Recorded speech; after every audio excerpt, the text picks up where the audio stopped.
All right. Good morning, everyone. My name is Holly Cheeseman. I'm a commissioner at the Public Utility Regulatory Authority. I am joined today by my congenial colleagues, Chairman Tom Wheel and Commissioner Jan Beecher. I believe we'll be joined by Commissioner Everett Smith shortly. I'd like to welcome you to our technical meeting for docket number 260802. Annual Residential Renewable Energy Solutions Program Review and Rate Setting Year 6.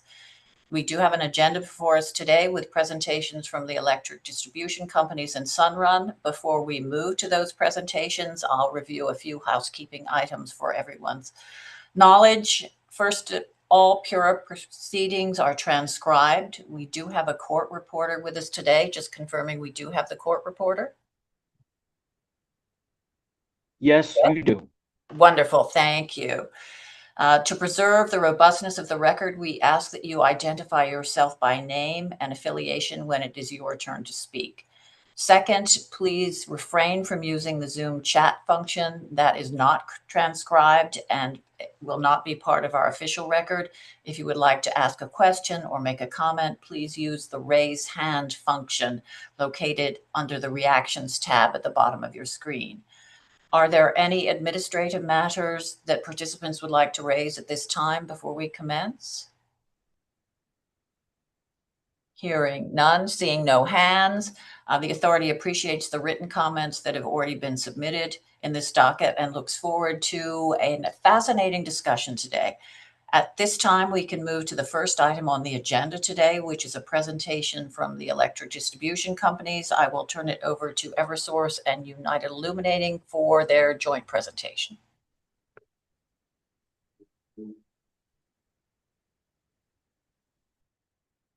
Hi, thank you. My name is Julia Danahy from Eversource. I manage the RRES program. Should I bring up the slides? Is that easier? Or, oh, I see they're coming up. Thank you. Okay, so I'll be presenting today as the RRES program manager from Eversource, and then I'll be joined by Alexandra Torrialba, the manager over at UI. And then we each have a metering representative on as well, Robert Suzanowicz from UI, and then Patrick Pham from Eversource. Next slide, please. All right, so on the agenda today, we do have the annual updates on the application and deployment levels updated through June 2026. And then we also have the annual approval timelines update, which is also through June 2026. Then we'll go through a summary of the written comments that were submitted back in May. So I will say on the rate setting slide, we do have a data correction that we will discuss when presenting on that slide, but wanted to flag that here. And then we'll discuss the contractor compliance working group report, and then we'll move to other proposed updates for next year. So the program documents and the fees. And then we do also have a couple additional comments that we want to cover at the end. You can go next slide, please. Thank you. Okay, so here we have our update on deployment levels updated through June 2026. So this slide is the applications received, and it's broken out by the adder eligibility. So you can see the key on the right, we have the low income adder, the distressed municipality adder, and then no adder for the color coding. These would be applications received, so by the submitted date. And then for this slide and all of the deployment slides, this data is directly from the Order 12 filing last submitted on 7/15. So if people are interested in more information, we have all of that data kind of broken out in that filing as well. So you can see the application volume is down a bit in 2026 compared to prior years. This may be because of the reduced incentive availability in 2026, but hard to say for sure. And then next slide, please. Here we have UI's applications received. So same layout with the same adder breakout, and you can kind of see a similar trend in 2026 compared to the Eversource numbers. Next slide, please. And then here we have the systems deployed. So this would be projects receiving permission to operate, or PTO, in the month listed on that x-axis. So you can see a little bit of the same trend, maybe less so. So the projects that receive permission to operate in the months listed do not have to have applied in that month or kind of in a particular time frame. So this one is still a little bit lower in 2026, but maybe less so than applications. Next slide, please. And then here we have UI's numbers for the same systems deployed, receiving permission to operate, and for that same period with that adder breakout.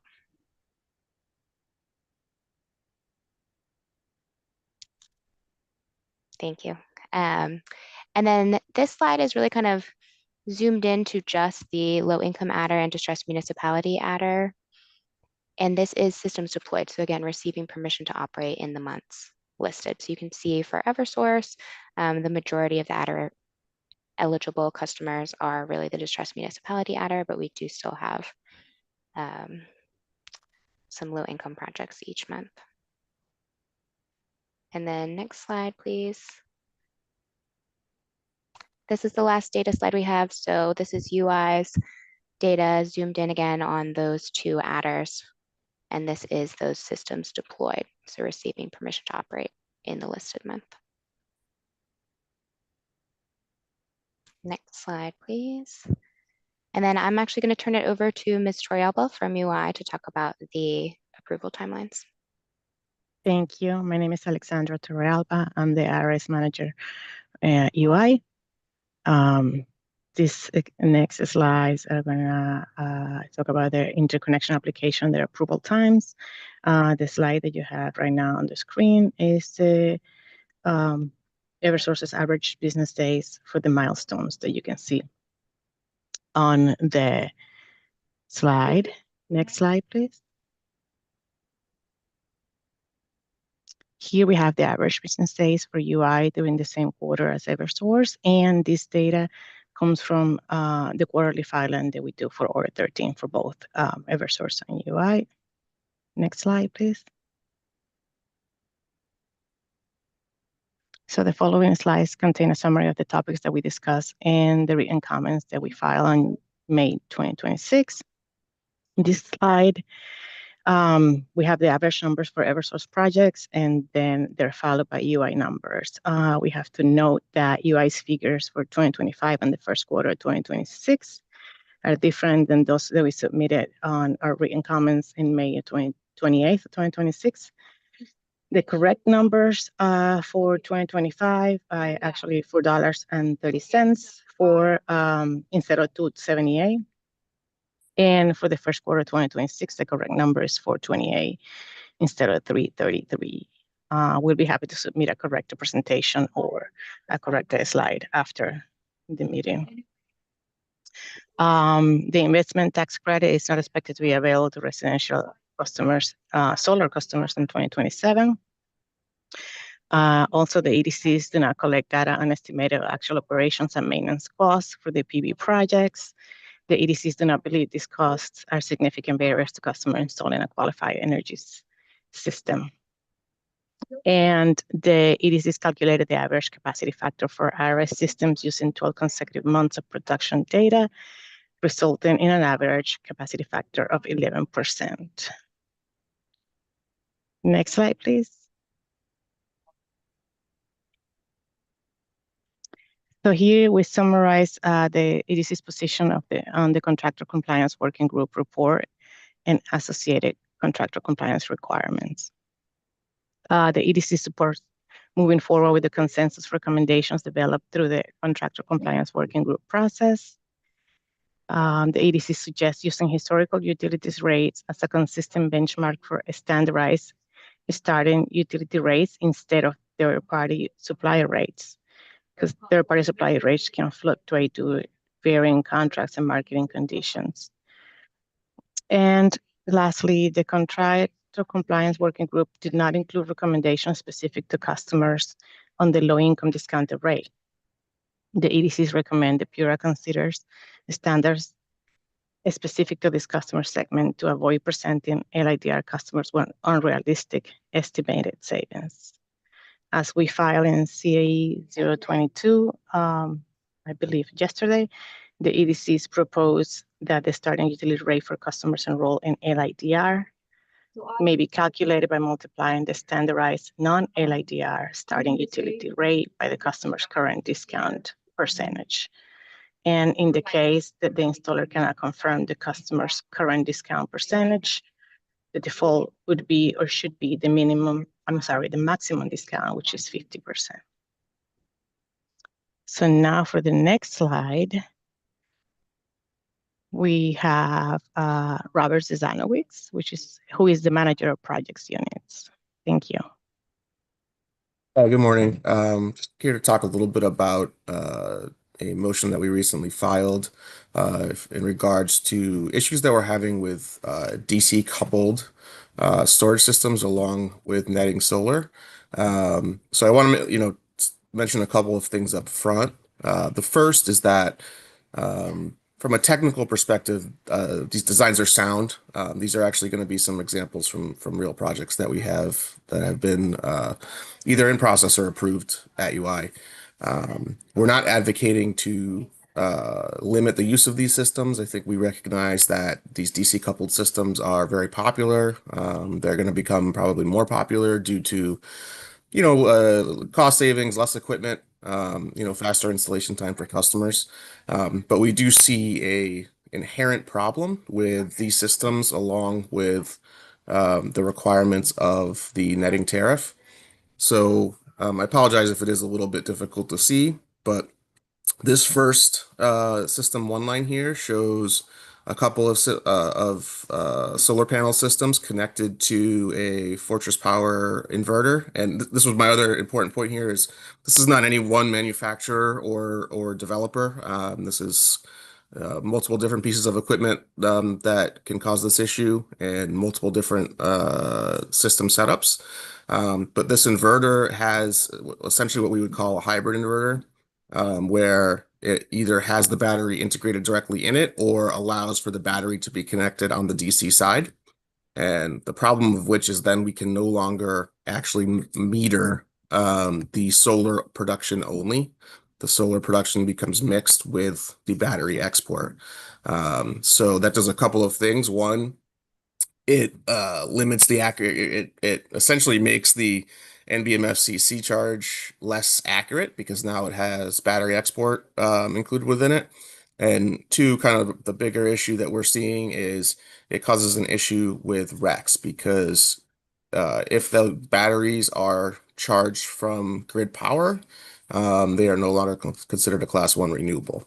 So we have an issue with how are we going to accurately measure the amount of class 1 renewables for REC creation. You can go to the next slide, please. So this is another system, very similar layout. And you'll see here, again, you have multiple solar panels here connected to the inverter with the battery connected directly to it. The production meter is then upstream of that full connection. So this is mainly an issue with DC coupled systems. We do also have some AC coupled systems that are currently energized that also cause this issue. And this is basically due to some changes that were made to the metering diagrams in which we put in an alternate point of interconnection. We had a couple of requirements that we were trying to meet in terms of keeping the production meter de-energized in the event of utility outage. UI uses an AMI system, which is connected to our outage management system. That AMI system reports meter status. And we were concerned that if the production meters were being reported as energized, that we could cause some issues with storm restoration. We have in our most recent filing, we removed that language from the metering diagrams because we realized that it was adding to this issue in which DC coupled systems we're seeing. Because inherently an AC coupled system, we can't avoid the problem. So next slide, please. So again, this is another example of a hybrid inverter. I believe this is a Powerwall. We also see another problem, sort of aside from the REC issue, but very related. We refer to it as parasitic load, but essentially with these production meters, supposed to be reviewing production. The battery charging itself can create what we would view as a parasitic load, which throws a flag in our system. We do have possible remedies for that, as I understand it, but there is a bigger problem in which many of these inverters also have whole home backup directly tied to them. So UI is currently allowing it. I'll let Patrick from Eversource maybe jump in if he's available now to talk a little bit about Eversource and what they're doing in this situation. Sure. Hi, this is If Patrick you, Pham from no Eversource. worries. So for these hybrid inverter installations, we do have a couple guardrails that we've been implementing for these when they're used in any configuration. The main thing that we've been trying to enforce is that we just want these hybrid inverters to be used in a manner that's consistent with our approved diagrams. So for the netting tariff, it's a behind the meter installation where the production meter is only measuring the output of that generation, and there's no load behind that. I know in a later slide, we have our DC coupled slide, which has some notes that describes what we're looking for when using DC energy storage with PV for backup. Thanks, Pat. So yeah, I think I want to just kind of add a couple of additional points, and we're not advocating against this. I think we see this as the way manufacturers are moving, the way the industry is moving. It's less equipment to install. It's essentially a better installation for the customer. We also, we're investigating different solutions with DC coupled storage to avoid the wreck issue. One of those potential solutions was limiting the battery to being only able to charge from the solar system and not charge from grid power. As we understand it, there are at least some of the hybrid inverters have that ability. However, we actually don't see that as a very good solution. We think for the customers, they want to be able to use the battery with the most utility possible. These are expensive pieces of equipment, and we don't see that as a really a good option for the customer. We're sort of advocating for a solution which lies on a change to the tariff, and ideally would remove the use of the production meter altogether in the future. So I think, is that the last one-line slide, or is there one more? Yep, so this is another very basic layout. This one actually is a little bit easier to read, but same idea. Everything ends up behind the production meter here. And I think that was it for me.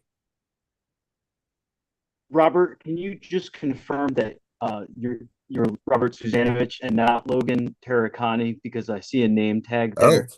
Yeah, you know what? I borrowed his link. I apologize. Yeah, Robert Suzanowitz. I'm the manager of DER engineering at UI. Thank you very much. I'll fix that.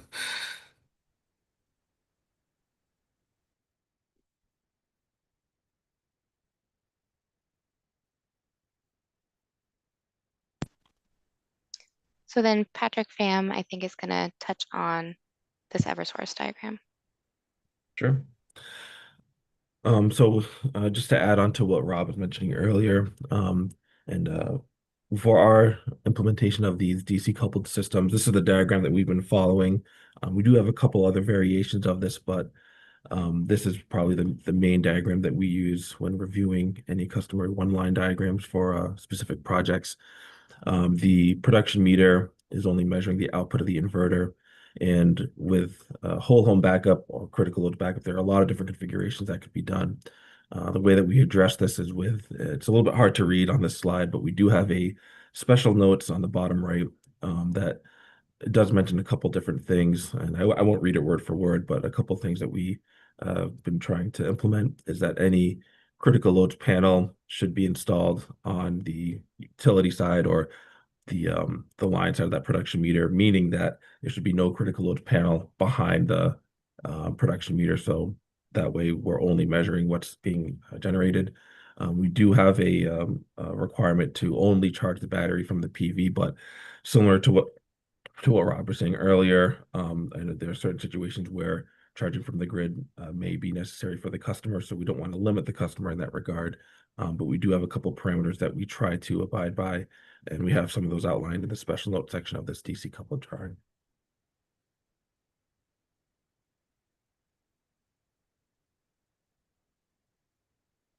Thanks, Patrick. All right, and then I can cover some of the remaining agenda items. So next slide, please.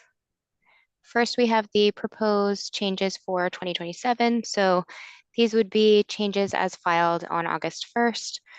For program documentation, like the program manual and other program documents like disclosure forms, really the only significant change that we had included in that 8.1 filing were edits to the customer disclosure form. And those proposed edits were exactly in line with what was proposed by the Contractor Compliance Working Group report and the attachments included with that report filing. Otherwise, as far as the program manual goes, really minimal edits, some text tweaks to make existing requirements more clear language-wise, but really the only significant change was to that disclosure form, or both disclosure forms, I should say. And then as far as fees go, so Eversource is not proposing any changes to the application fee or the meter fee from 2026 to 2027. So we have those fee amounts listed here. And then UI did propose changes to the application fee and the meter fee. So we have those proposed fees for 2027 listed here of $240 and $358. Next slide, please. And then we did want to highlight some additional comments. So we wanted to bring up the skip production meter progress again this year. So really just an update on kind of where we are. For Eversource, of the over 5,000 projects that did pursue that skip meter option when it was available, we have installed 71% of those production meters. So it's good progress, but really we still have quite a few projects out there that still need that production meter. About half of what's left is customer owned versus third party owned. And as we have kind of mentioned in the past, the financial impact is minimal because we will true up the customer once that production meter gets installed. But as far as customer experience goes and really efficiency for us for processing those quarterly payments, we do want to get the rest of these production meters out in the field. Next slide, please.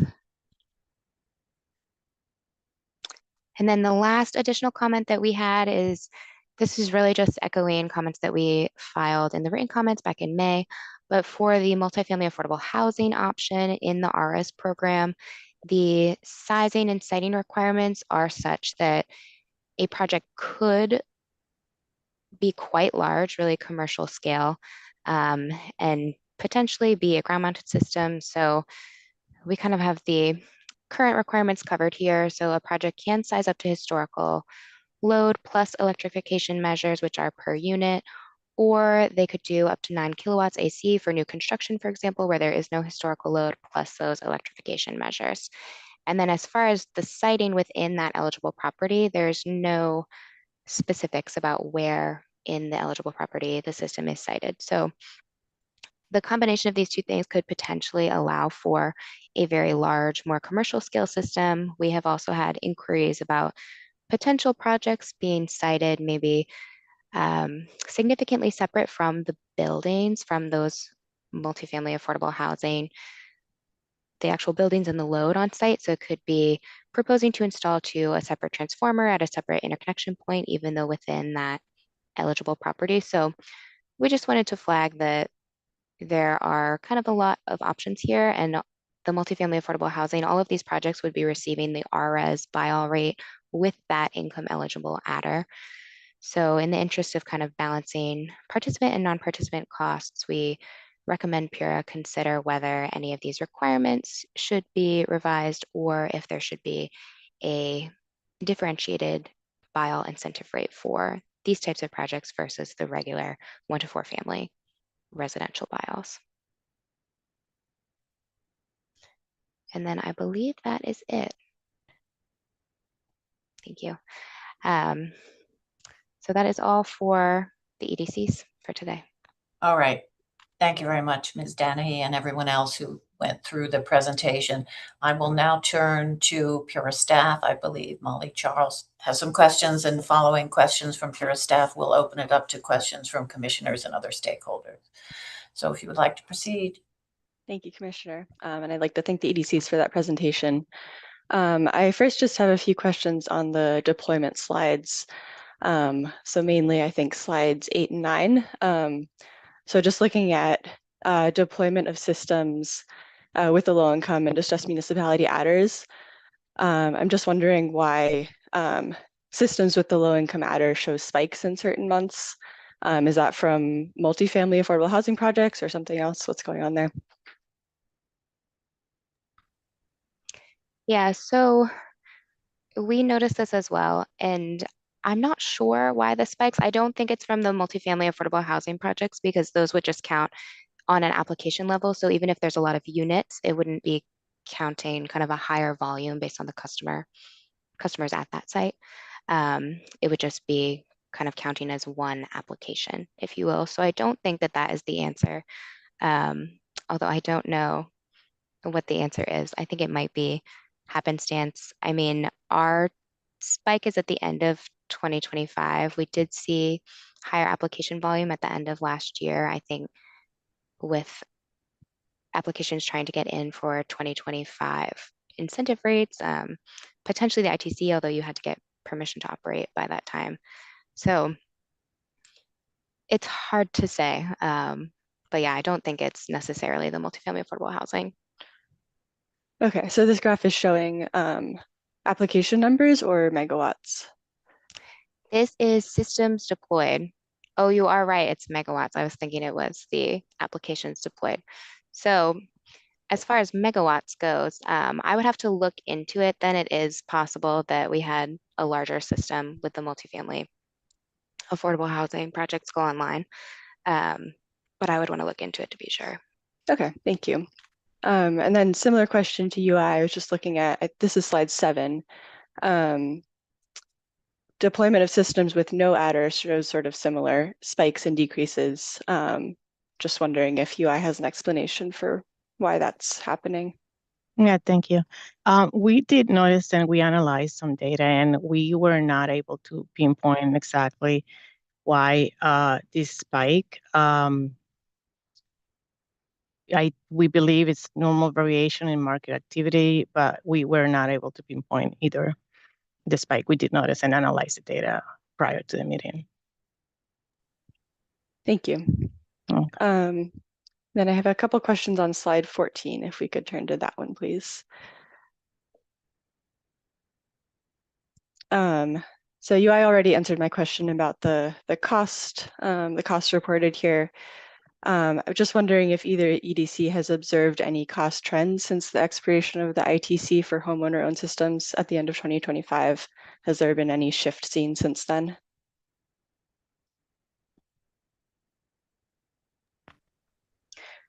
Not that I'm aware of. We could pull kind of specific cost information by ownership model if interested, but no, I do not believe that we've seen a particular trend kind of diverging by ownership type. Okay, thank you. And then similarly, might be the same answer here, but wondering if the EDCs have seen any trend in what share of systems are homeowner owned versus third party owned since that change in tax credit eligibility. Again, I would want to pull the data to be sure.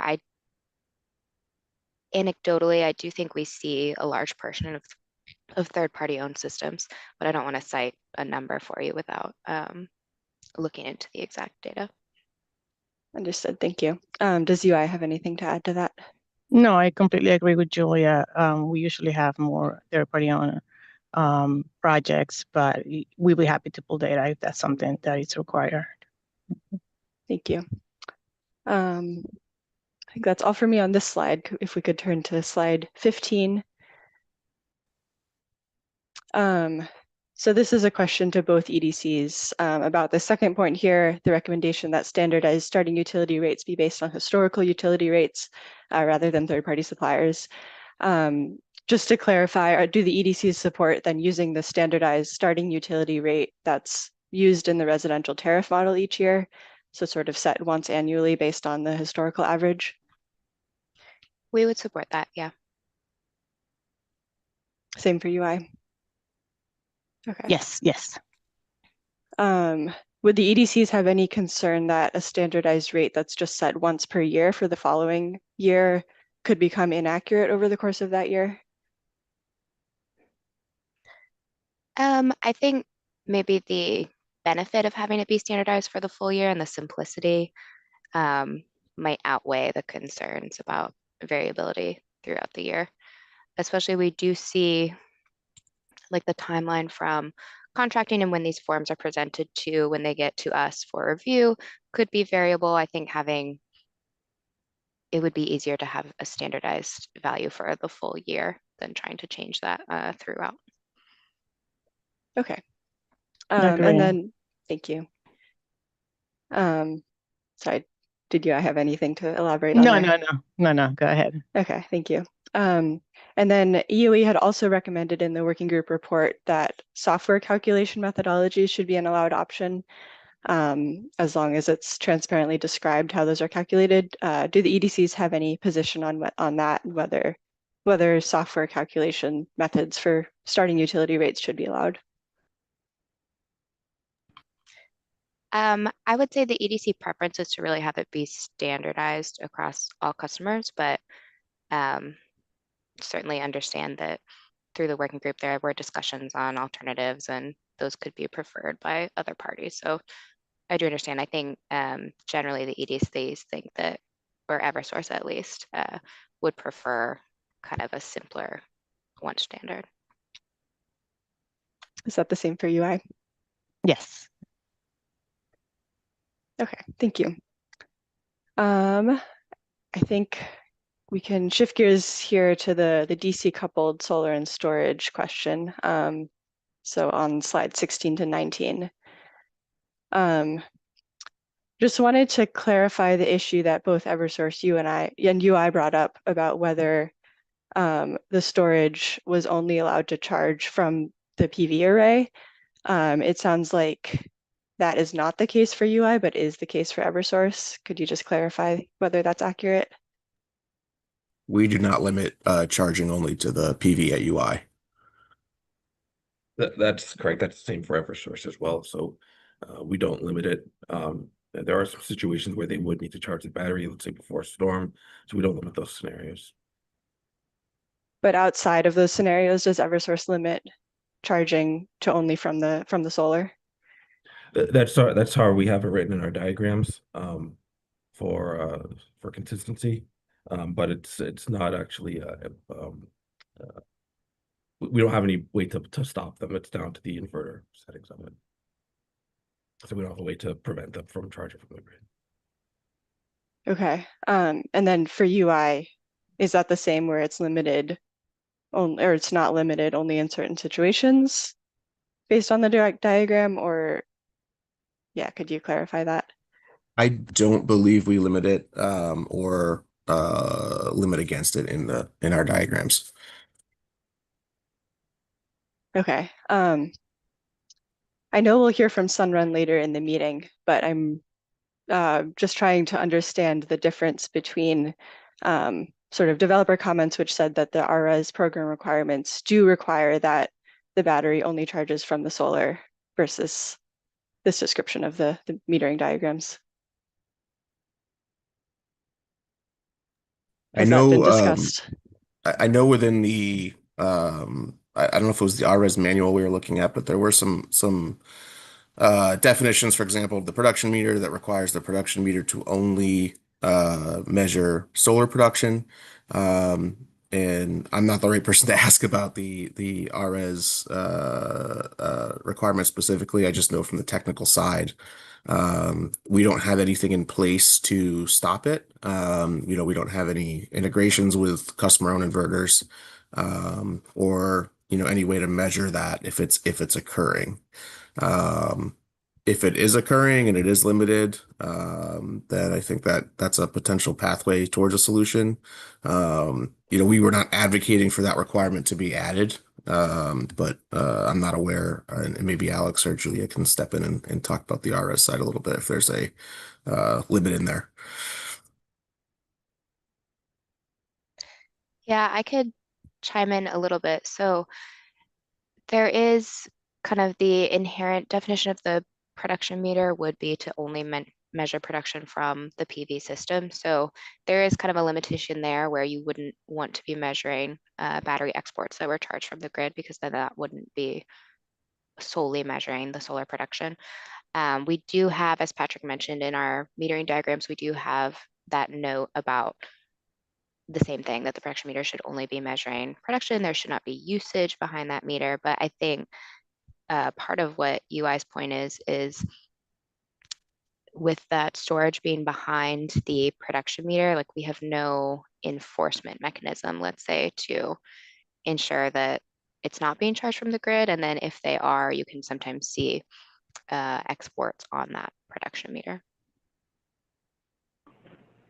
Yeah, Okay. I can say that we do absolutely have cases where the batteries are charging. We do see them as parasitic loads. It's actually how we first kind of identified that this issue was coming up. There was our metering area did a report and found a number of production meters that were showing essentially, negative usage, which shouldn't be possible with just a basic PV array. Okay. So are those inverter models that are being used for these projects, are they technically capable of separately measuring PV power flows and battery power flows? So I'm not an expert on the inverters themselves. I do know that there are inverters that have, built-in metering capabilities. However, we do not have any systems or means in place to use that information. I don't believe it meets the standards for metering requirements either, and I'll probably let Patrick jump in there. Yeah, when it comes to the inverters, you typically get down to those requirements of knowing whether or not I can measure the DC separately from the PV and the batteries. So from our standpoint, we only care about the AC output of that inverter. But there are sort of separate channels to measure those things. So within the inverter itself, but we do not have DC metering. So that's kind of the fundamental issue. We do not have the ability to meter those channels individually. Okay. Is that something that could be sort of established in the program rules if inverter data was to be used, like establishing the frequency and format that data should be provided into the EDCs? I think that may be a bigger discussion, because there's a lot of different basic models that would be have to be considered in that format. So I think it might be a larger discussion than just trying to figure out how to get the data in our billing system, plus the coordination of that as well. So I think it's a large discussion for that. Yeah, understood. Just sort of wondering if that is technically possible. So at this time, I can't say it is, just because we haven't done it yet. I Okay. also know that historically, we have done some pilots in the past in which we were trying to use inverter data, and I'm not sure if somebody else on the call may have a better background than me on this, but I do know that we have significant issues with getting that data reliably and using it. But it's a little bit beyond my expertise within the company, so I apologize. Thank I you. see Mr. Rice has his hand up. Molly? Sure, go ahead. Thank you. Yes, thank you, Commissioner Shees. And yeah, so if I can add, because Eversource did file comments and a response to UI's original motion on this topic. And in that, we tried to explain kind of where we saw there were risks to the intended outcomes of the program, including the balance of program participant and non-participant costs, and where we didn't. And I think related to that, there is definitely not a requirement within RRES program rules that a paired battery energy storage system must be exclusively charged from the PV. Under RRES rules, customers are allowed to charge from the grid. and there are tariffs in other states where that's not the case, but within RRES, there is no prohibition. But what Eversource explained in comments is under the structure of the netting tariff, there doesn't really seem to be a financial incentive for customers to charge their battery from the grid. They may choose to, in special scenarios, like making sure they had a fully charged battery in advance of a storm for backup power purposes. But from a financial standpoint, if a customer is charging from the grid, they're under the netting tariff, they would be charging and discharging at the same rate, the retail rate, but they would be incurring kind of round trip energy losses through operation of the battery. So charging and discharging from the grid is not financially attractive to customers, on at least on a non-time differentiated rate, which most RRES customers are on. Similarly, from an incentive standpoint, if power were going kind of back and returned through the production meter, and nothing else was happening, it is true that the utility would be recording slightly less kind of net production from that production meter. We'd be reporting marginally fewer RRECs because of the impact of round trip losses over the long term. But we'd also be paying out marginally lower incentives to the extent that customer was eligible for a production incentive. But those are minor impacts. I think the only area where Eversource saw that there could be a significant financial impact on the outcome for a customer is what's been talked about, is if that customer was actually serving load before any of the electricity was measured by the production meter. In that case, the company wouldn't be registering RRECs. Customers would also be avoiding non-bypassable charges that are implemented based upon production meter reads. So that there could be a more significant impact on the intended outcome for RRES participants when a customer is directly serving load before the output is metered. But as Mr. Pham indicated, we already prohibit that within our metering rules. And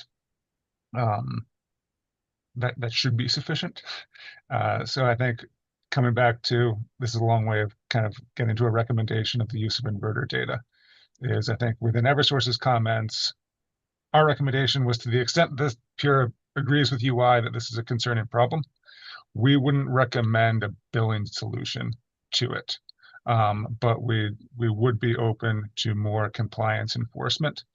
And I think that's where inverter data could technically be used. We could ask for inverter data, really not as a means for billing a customer on a regular basis, but as compliance, as a means of demonstrating to us that the customer is not serving load behind a production meter, because that's really what we believe the priority should be if action is going to be taken here. Thank you. That's helpful. So just to clarify, Eversource is basically recommending no changes to the program for normal operations, but if there was a problem, then inverter data could be used just to verify that systems are complying with the program rules. If there was a concern about widespread non-compliance and a desire from Pure that the EDCs take additional steps to enforce compliance in this area, I would want to investigate it further. But it's possible that the provision of inverter data could be useful to verify compliance. Thank you. And then you had mentioned that it's not economical for a customer to be charging from the grid. Does that mean Eversource is not concerned about the RREC compliance issue that UI had raised? I mean, we acknowledge that it's, over the long term, I think if all a customer is doing is charging and discharging from the grid, the long-term production reads are going to be reflective of the output from the class 1 resource. It's actually just going to, if anything, over the long term, it'll diminish the reported output of the class 1 resource. So yeah, from that standpoint, I think we're content to, assuming there's not concern with the NEPL GIS violation, that I think we're content to continue reporting the data that we have. Okay, thank you. And then just turning back to the metering diagrams for a minute. So Eversource mentioned that their metering diagrams do include a requirement that no load is connected behind the production meter, but it sounds like for UI that requirement is not explicitly stated. Is that correct?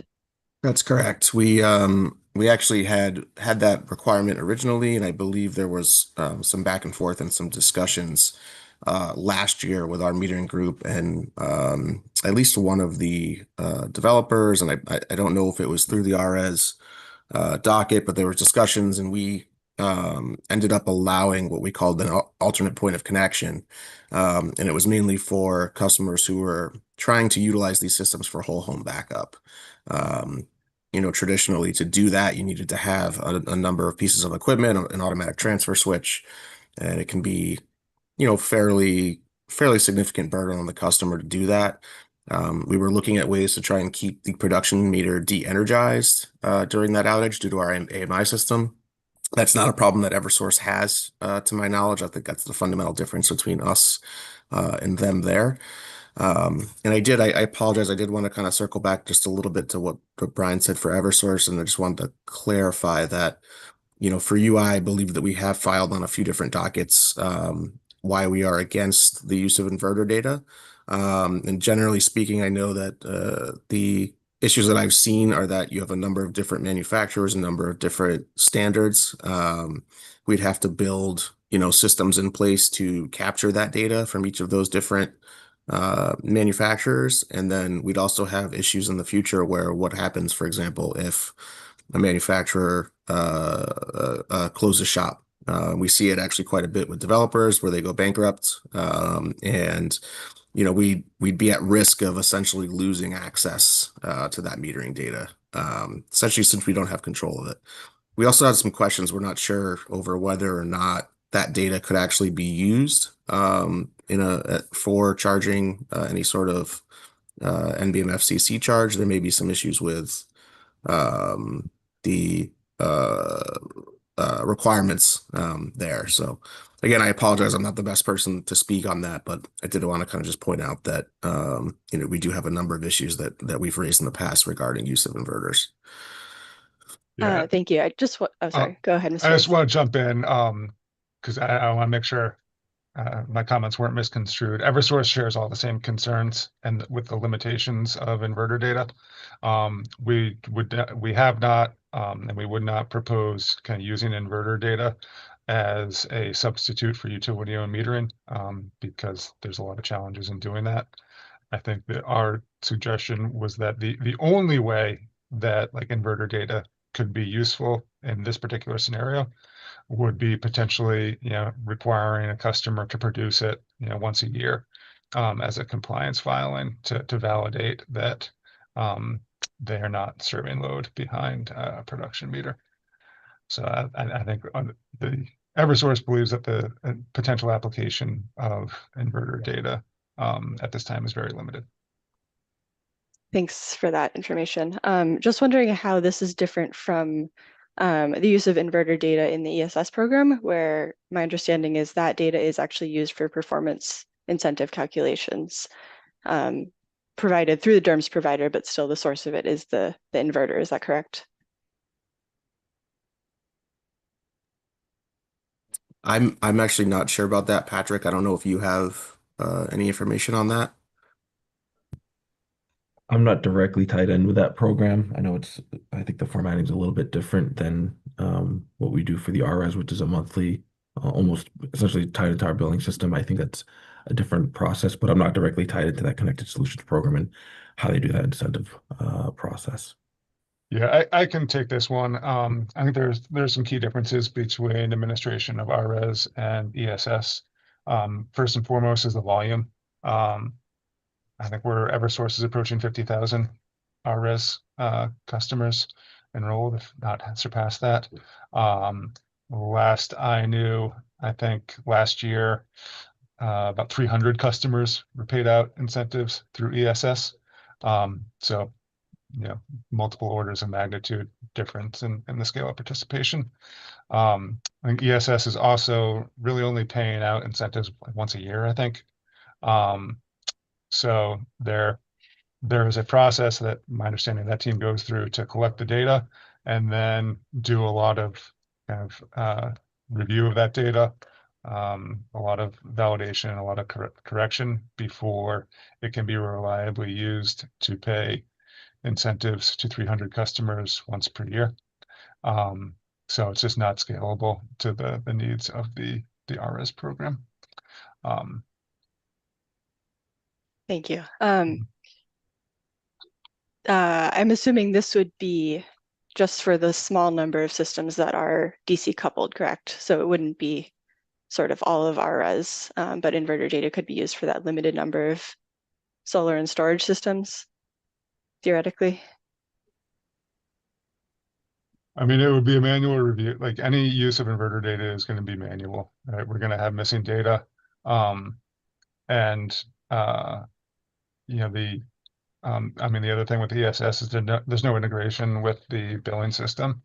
There's no non-bypassable charge that our billing systems are assessing based on ESS inverter data. It's just a cash incentive. So even just the practicality of using inverter data to build a non-bypassable charge every month, even for a small number of customers, would be significant and not recommended. Thank you. I And then did just receive some clarification from our team as well that they did mention that it was an edge terms that provides data, I believe, twice a year for ESS. So I think that goes exactly with what Brian said there. That it's a totally different attempt to try and do it on a monthly billing process or any sort of automated process. Okay, thank you. And then just one last question on that. Do you know how many of those DC coupled systems are actually enrolled in the ESS program?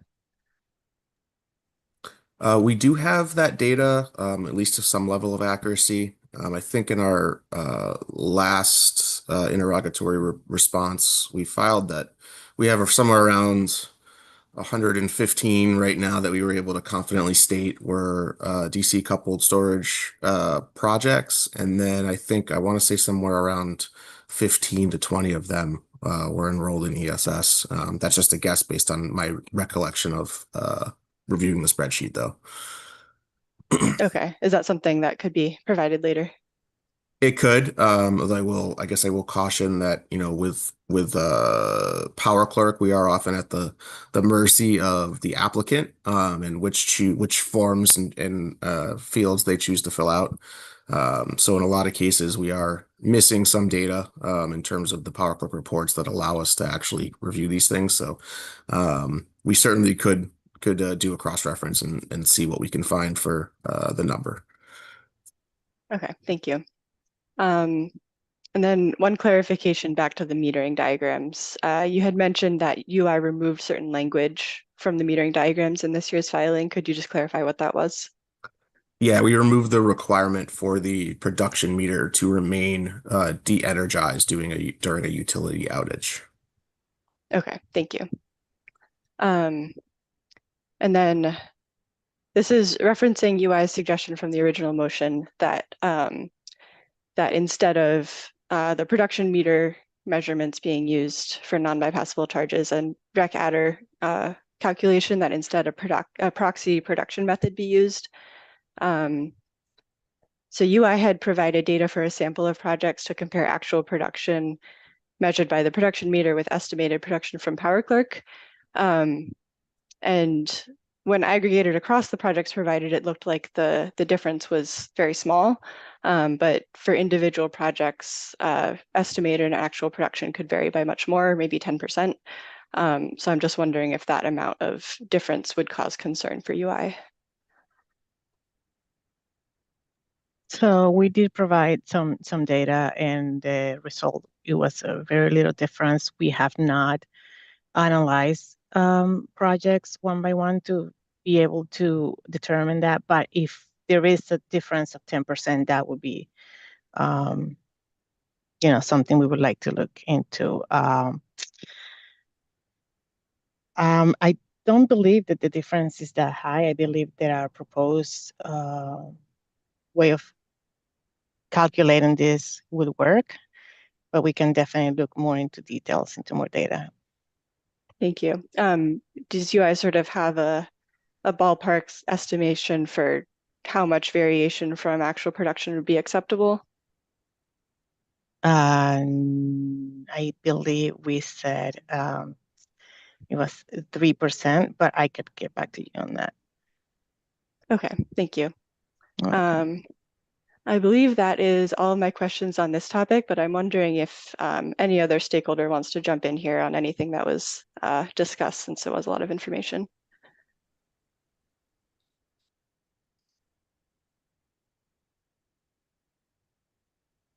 Yeah, Mr. Wallace, go ahead. Thank you.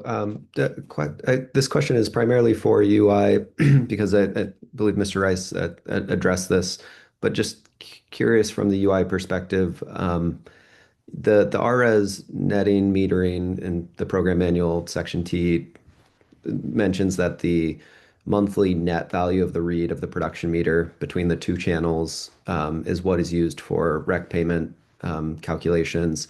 And just wondering why that isn't sufficient to address the rec concern. If a DC coupled system is exporting, let's say 100 kilowatt hours in a billing period and it grid charged 10 kilowatt hours, the net reading would be 90, and that would be ultimately what is my understanding what it's used for the rec generation purposes. And so that would preclude any kind of grid charged energy from being included in that. And is that not how UI is doing that? I'm just curious if you could add any more color.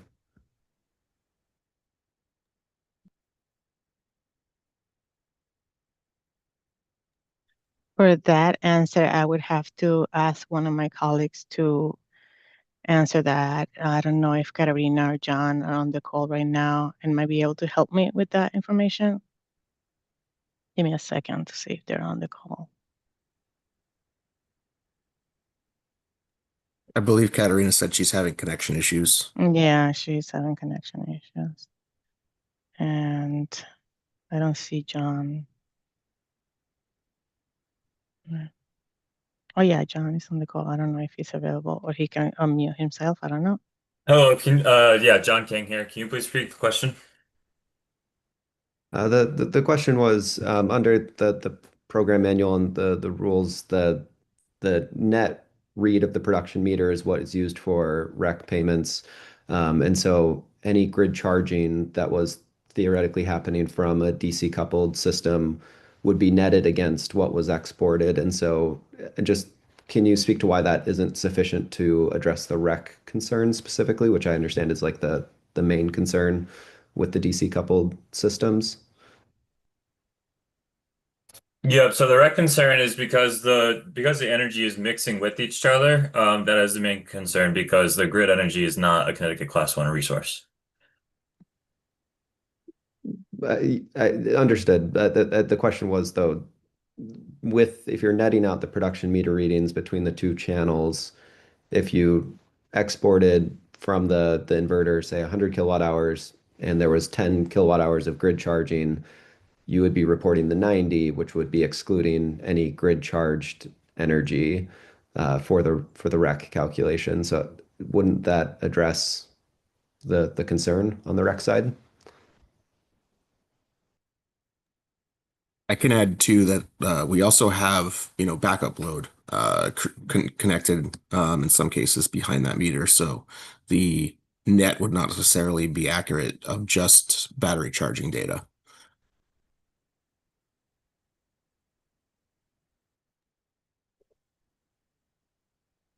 Morning, this is Katarina. I don't know if you can hear me, and I'm having some connection issue. Can you hear me? We can hear you, Katerina. Okay, great. Thank you.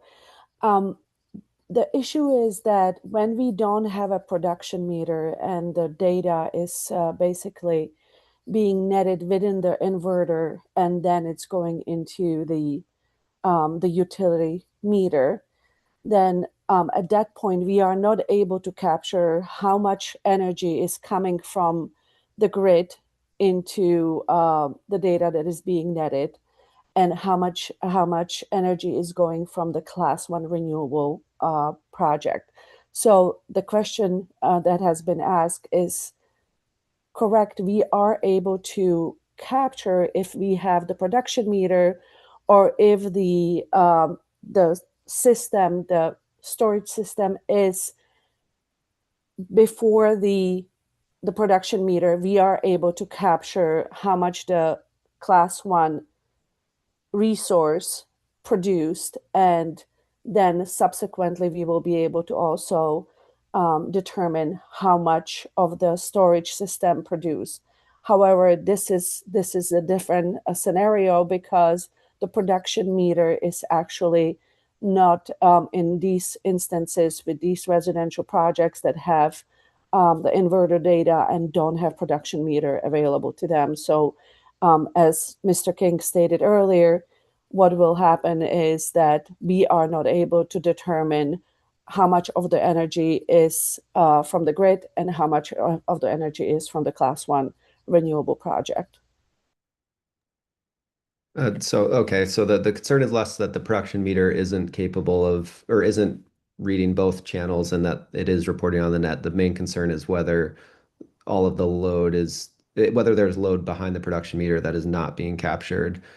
So I understand that sounds like that is the main concern, but I guess my understanding is, and I'm looking at the UI diagram right now for the whole home backup in particular, and both the main and alternate point of connection options would be connected to the automated grid isolation that is after the production meter. So as long as the projects are being installed under the current guidelines, I guess my understanding is there's not the ability to have load that would be not measured by the production meter, or like that, or in a structure where the energy is not flowing through the production meter.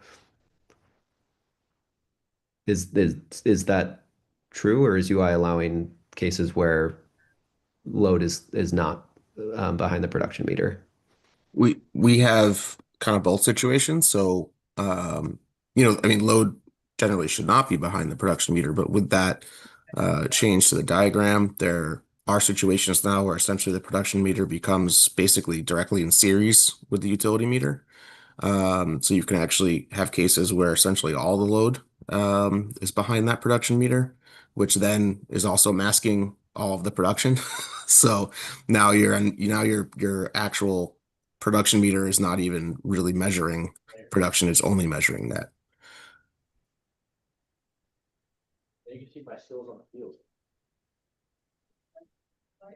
Thanks, appreciate those.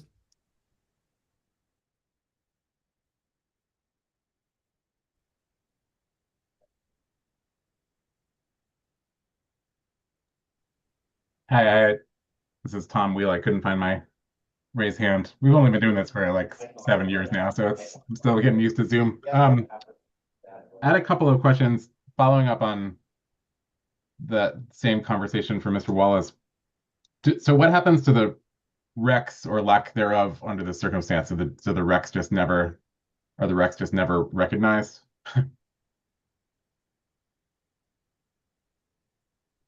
Katerina, do you want to take that?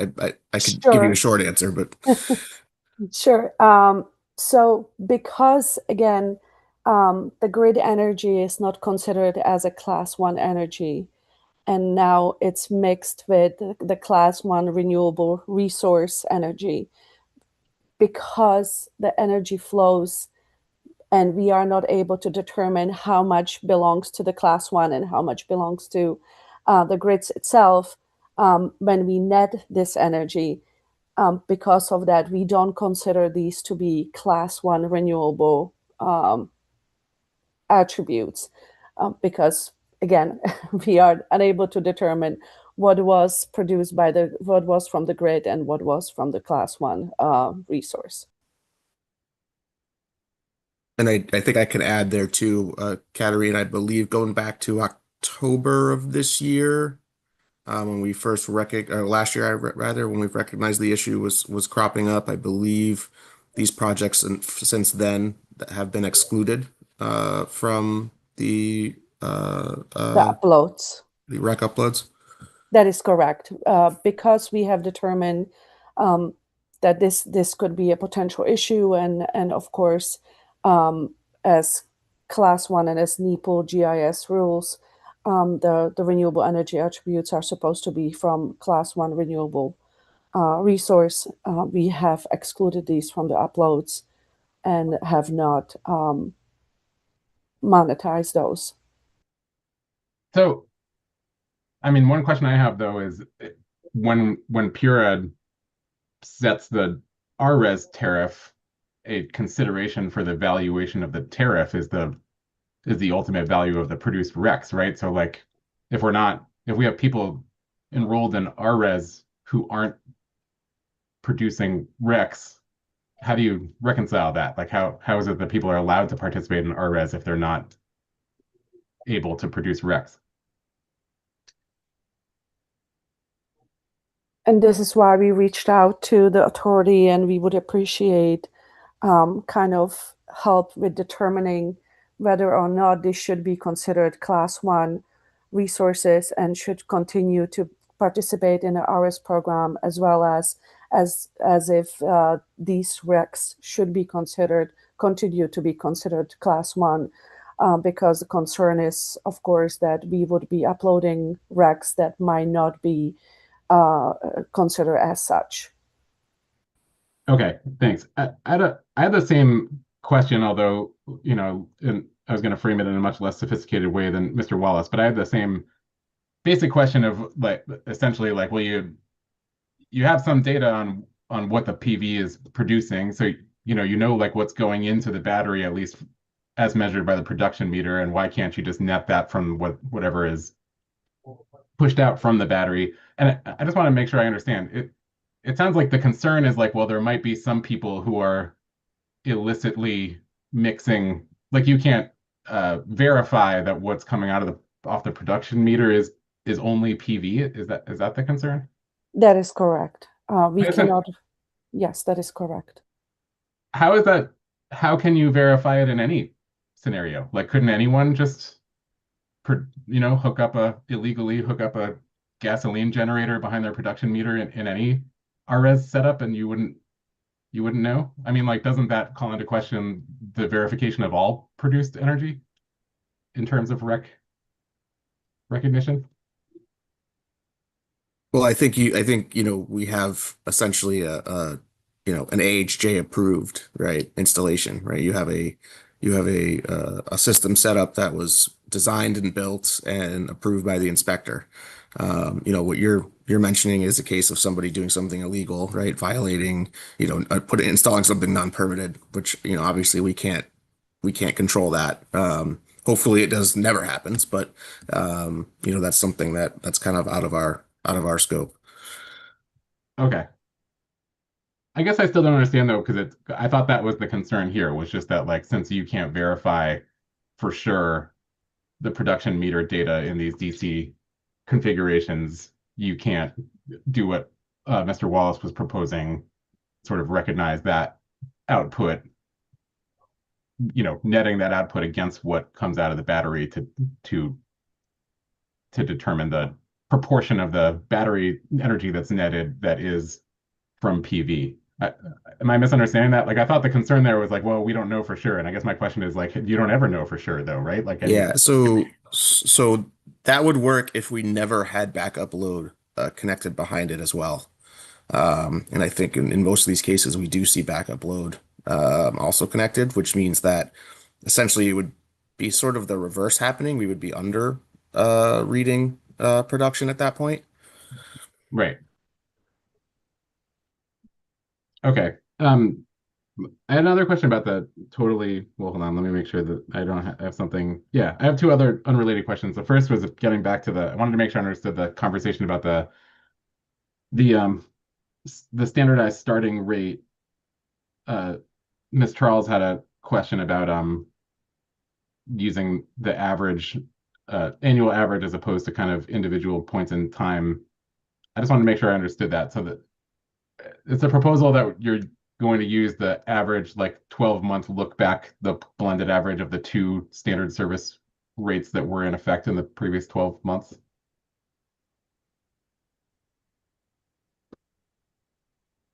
So that recommendation is from the working group compliance report. So I believe it's a longer look back than 1 year. So it was an average over, I think it was 10 years was the recommended value of those EDC rates. And then I believe Okay. it was not blended by like rate 1, 5, and 7, but they each would have their historical look back. Okay. I thought maybe it was 16 years in the report. That could be right. There was Okay. discussions in the working group about how long. So I may be misremembering what was in the report in the final. Okay. And is there, I mean, I know it sounds like it wasn't your idea, so I'm sorry to ask you to speak for it, but is there a rationale for using R1 and R5 and any other, I mean, and every residential rate under UI instead of just the average of the actual rate the customer is on? Was that like part of the discussion? There were discussions around whether to kind of use R1 versus use like the customer's actual bill and try to look back using that. So I think that was an option that was discussed. I think aiming for simplicity might have been the rationale, but by just kind of making it more standard. Oh, I see Jamie, who led the working group, is ready to chime in. Yeah, the 16-year look back and the rate are rate 157 for Eversource and rate R and RT from UI was based upon what the authority was already using for the rate tariff model over 16 years. So since the authority was already doing a calculation based upon those rates, based upon all the historical data from the EDCs and averaging them out, we thought that was a good place to start. But we recommended that you go back 20 years instead of 16, ultimately, since the RRES term was 20 years. Okay. That makes sense. I had one last question about the proposed application fees. I was just, you know, in last year's decision, I think there was an adjustment to UI's proposed fee to make sure that it was ideally covering the actual administrative costs associated with processing the applications. I just wanted to ask if the fees proposed this year cover 100% of the respective company's administrative costs. I do not believe that the fees cover 100%. I believe that we estimated increase that would be not so substantial, but I can look up the filing. I have it here. I do not believe it covers 100%. That's, the bottom line answer. I can. Okay. We can maybe follow up with that. Sorry. And I can say for Eversource, they do not cover 100%. Okay. Do you know if it's in the record yet in this docket what the application fee that would cover 100% of the cost would be? Or, I mean, if not, I won't ask you to do it now, but we could just issue an interrogatory maybe. I mean, so in Eversource's filing, we identified what the total costs were and what the total fee revenue collected was. So from those numbers, you could probably figure it out. I think if the goal were to have fees fully cover administrative costs for Eversource, I think it would require a fairly significant increase to the fee, a bigger change than has ever been made in prior years. And I'll also add that when the RRES program was originally launched, I don't think the expectation was that fees would fully cover administrative costs. They would cover as much as practical without becoming a barrier to program participation. I recall that being the ultimate decision. I don't know if that was. I recall working at a different agency where we had a very different perspective back in 2020. Fair enough. Yeah. I think we were all surprised by the high volume of RRES enrollment, and that happy surprise had a number of positive impacts. One of which created the opportunity to indeed fully cover RRES program costs with fees, Yeah. at least for EverSource.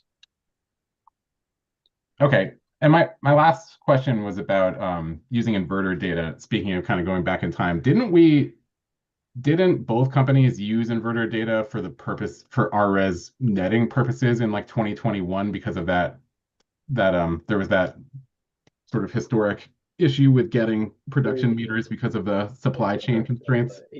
Am I remembering that correctly? Kind of. So there was the solution that was put in place as a response to dealing with the supply chain Because I got to do that chain for Franklin constraints. anyway. To do that, so Mr. Merriquin, if you can mute, please. The solution was to permit temporary operation of systems without a production meter, and Ms. Danahy touched on the status of that decision in one of her slides, where even though the deadline to get those production meters in place has long since passed, we still have a meaningful number that are frankly out of compliance. And then in addition to that, there was an agreement from the EDCs to, once the production meter was installed, we would accept inverter data on a one-time basis, only for the purposes of compensating the customer for any incentives that they were due for production that occurred prior to installation of the production meter. So it was a one-time receipt of now it's a one-time receipt of inverter data. I think actually when we had volume that was lower, we did accept a couple of interim sets of inverter data and paid incentives on that. But again, we did agree to it and use inverter data, but recognizing its limitations, its use was similarly limited. Okay, so for the accounts that are still out of compliance, are they just not getting incentives at all? Like, Right, they do not receive that REC payment until they get that production meter installed. And like Brian mentioned, we were doing, before the deadline to get those requests for the production meter in, we were doing, so every 6 months, we would try to request data from the installer. But then once that deadline passed, we have not been doing interim true ups. You just do not receive that payment until you have the production meter. can those accounts still net? Like, do those accounts are they still under the RS tariff generally, and it's just that they aren't getting the REC incentive? Right. Yeah, so they are still netting on the bill. Is there any, I don't know, I don't even know whether this is possible, I guess, but to the extent, like for the accounts that were sort of relying on inverter data for a while, and then they had the production meter installed, did either company sort of notice do we have any evidence that like that the transition from one to the next sort of proves out like, oh man, this inverter data was highly inaccurate? Is that? Well, we try to catch it. So even now, once the production meter is installed, we request that inverter data, and then we do a basic check to see if it seems to be over reported compared to the estimate in Power Clerk, and then we'll actually follow up with the installer on that. So that is like, it's a time consuming process, but we do have a method to try to prevent significantly higher reported production. Okay. Thank you. Oh, yep. Chairman, while we're kind of back to the subject, I did want to jump in earlier where we're talking about kind of the concerns about reporting generation that might not be a class 1 resource.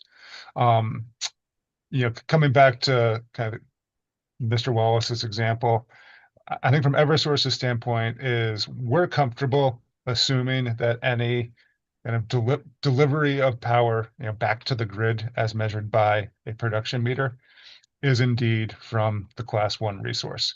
Because even if, as Mr. Wallace noted, even if the battery was charging from the grid, that would be recorded as load by the production meter and netted against anything that was discharged. So like, yeah, if the net delivery was 90 kilowatt hours, we would report that as renewable generation. I think what we would expect is, maybe but for the battery charging from the grid, maybe it would have been 91 kilowatt hours, because we lose some round trip losses. So that's the impact that we see there. And Eversource isn't particularly concerned with the difference between 90 and 91 kilowatt hours. We think that's a fairly marginal impact and doesn't merit substantial actions to try to remedy. I think where we do agree with UI is if load were being served. Because let's use the extreme example of maybe because that customer had load behind the production meter, the net delivery back to the grid was 0. In that case, we wouldn't report any renewable generation, which would be sold to reduce program costs. And now that customer would also avoid being responsible for the non-bypassable charge, which is also another step that's intended to balance participant costs with non-participants. So because the introduction of load behind the production meter would have a significant impact on kind of the financial outcomes of customer participation in the tariff in a way that would be adverse to non-participants, we agree that that shouldn't be allowed. We still don't know how widespread it is. And again, at least under Eversource's metering diagrams, we already say that's not allowed. So we're definitely supportive of making sure that's not happening. And I think the question is, what's the most efficient way to mitigate those adverse scenarios? Okay, thanks. Very helpful. I think that's all I had. Thank you, Ms. Charles.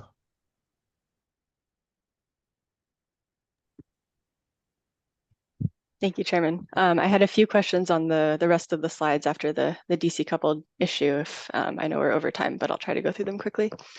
And then just to quickly clarify, so Eversource is still selling the RECs from DC coupled systems, that's correct? Yes, we're not holding all DC coupled systems or anything like that. But UI is not. Yeah, we're currently holding the ones that we've identified. Okay, thank you. So yeah, moving on to the fee and program manual updates. So it sounds like the fee revenue is not covering administrative costs, partly because of lower application volumes in 2026 compared to previous years. So I'm just wondering what administrative costs would be expected to decrease with lower application volumes instead of staying fixed?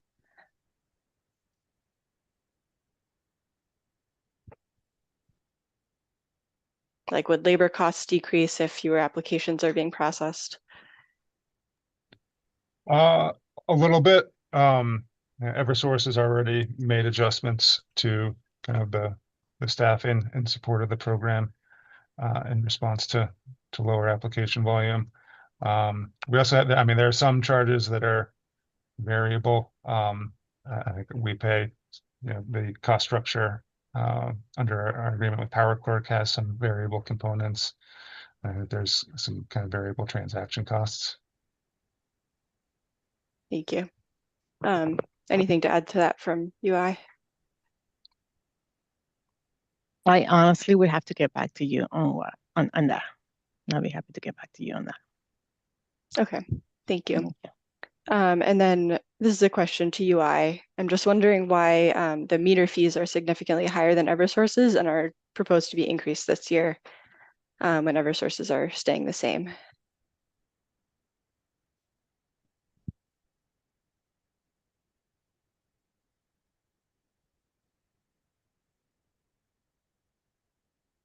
If anyone from UI is available to answer that. I'm sorry, I was speaking in mute. Oh. I think it's the amount of applications, the applicants that we have compared to Eversource. Our costs are higher because we have less customers than they do. That's the only reason I can think of. But again, I can get back to you on that. So that's the same for the meter fees where costs are spread among applicants? Right. Um, we have provided a response to that, and it's on the filings, but I'll go and dig in and definitely get back. okay. So when we propose the fees, we explain all of this information. I just don't have it handy with me right now, but I will get back to it. Okay. And then would both EDCs be able to quickly just explain what the source of those meter fees is? So when we do the meter fee filing, we look at the prior year, the cost of the metering, and then cost of labor to do the installs. And then we use that prior year's data to propose the fee for the upcoming year. Okay, thank you. And then maybe we could bring up slide 24 again, if that's all right, Mr. Pumpkin. So I see that Eversource provided numbers of outstanding production meters. I'm wondering if UI has those same numbers available.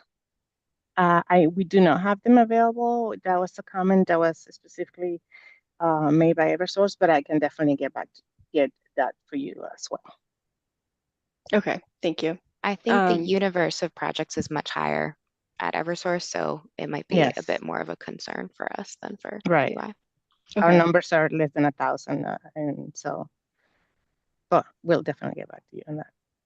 Okay, and then do either EDC know approximately how many or what share of these projects are impacted by installers that have gone out of business? For us, it's a few hundred. We do have that number, but it's in the hundreds. I think it's about like maybe 600 projects. Okay. And then are the EDCs recommending any measures to address this issue and get more production meters installed or ways to true up customers?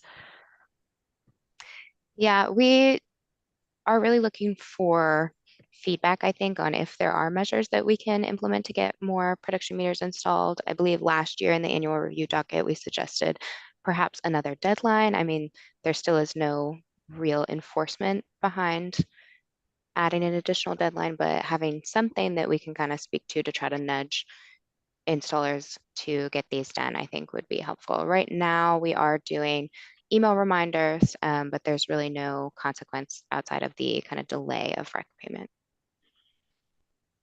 Okay, thank you.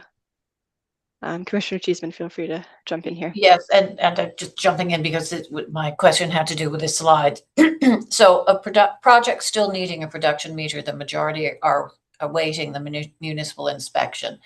So does this inspection take place prior to the installation of the production meter to make sure the system will accommodate it, or is it post installation and making sure everything is kosher before you start, the process of metering? Yeah, the inspection takes place after the installer has put in the production meter socket, but before Eversource will go out to put the meter in that socket. Okay, so I mean, the majority are still waiting a municipal inspection. That seems to me a local level problem as opposed, excuse me, a utility or installer problem, correct? Well, I will say we don't know the ones that are awaiting town inspection. We wouldn't know if the installer has put in that production meter socket yet. So they could have just put in the request and then it goes to awaiting inspection pretty much right when they submit the request for that production meter, but we don't go out into the field until that piece is done. So it's hard to say whether it's that the socket is not installed yet or if the installer is having difficulty scheduling that inspection. Right. So who notifies you that it's ready, the production, it's good to go to install the production meter? Is it the installer, the developer? The town inspector would directly approve that work order in our system, and their approval flows through automatically for our metering group to go out and do the install. Okay, thank you. Thank you, Ms. Charles.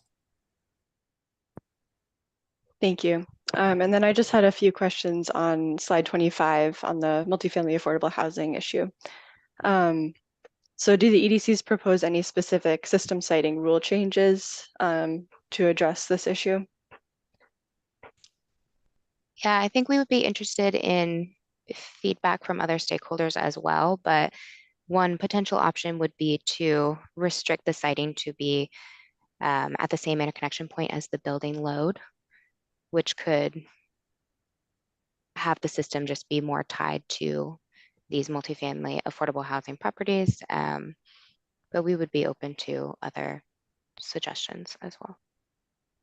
Thank you. And I know we're still waiting for comments on that from broader stakeholders, but is that requirement that you suggest that systems be sited at the existing interconnection point, is that the case for 1 to 4 unit RRES projects, or is that not a requirement at all in the program rules? So it's not a specific requirement, but I will say for the netting projects, they do have to be sited at the home's revenue meter. So it is sort of inherent for a residential netting project. And then for the BIOS, that is a separate service. So there's no particular requirement for the 1 to 4 family, but typically those properties are not of the same scale as multifamily affordable housing. So we have not seen similar proposals for the 1 to 4 family of separately sited systems that we have for multifamily affordable housing. Just to add, like the real concern here is that, the current rules we've discovered, could theoretically allow a 2 megawatt ground mounted project to be built, if it's on like the opposite side of a very large parcel that also has multifamily housing. And then once online, that 2 megawatt project would be compensated at nearly 40 cents per kilowatt hour. That's a significantly high rate for a project that enjoys considerably economies of scale and would be compensated a fraction of that, were it to be participating in NRES. So we really just brought this up in light of the program objective to balance participant and non-participant costs. And we don't want to go ahead to like approving these projects without making sure PURA and other stakeholders were aware of the potential impact. Understood. Thank you. Would you be able to share what's the largest project you've seen for multifamily affordable housing? I know you provided data, but that was only systems that were actually online, I believe. Yeah, I do not know off the top of my head the largest for proposals. For these multifamily affordable housing projects, we often end up having discussions with the developers kind of before the application may even be submitted to make sure that all parties are on the same page. So we don't have a data source to necessarily pull from for those conversations if the applications are not yet submitted. So yeah, we would only have the system sizes for applications submitted or approved and online. Okay, thank you. And then if a different by-all rate setting methodology were to be used, do the EDCs have a recommendation for how that should be done? I think like administratively, that's something that we can handle with current systems. So if PURA chose to set a different multifamily affordable housing rate for these projects, we administratively would be able to kind of use existing systems. There would be no changes there. I think as far as rate setting goes, that would be a larger discussion. I mean, you could potentially look to the NRES program, right? So, because I think that's the issue is that should the RRES program continue to compensate very large multifamily affordable housing projects at the same rate that's set for a 25 kW system? And if the decision is that probably not, you could look to the NRES program for market-based pricing on what larger projects that enjoy economies of scale can be developed for. Thank you. And then I don't know if any other stakeholder on the online right now has anything to add about how the economics of a larger multifamily project might be similar or different to that of an NRES or SCEF project. Just thinking about the requirement for tenant benefit sharing, how that might impact project costs.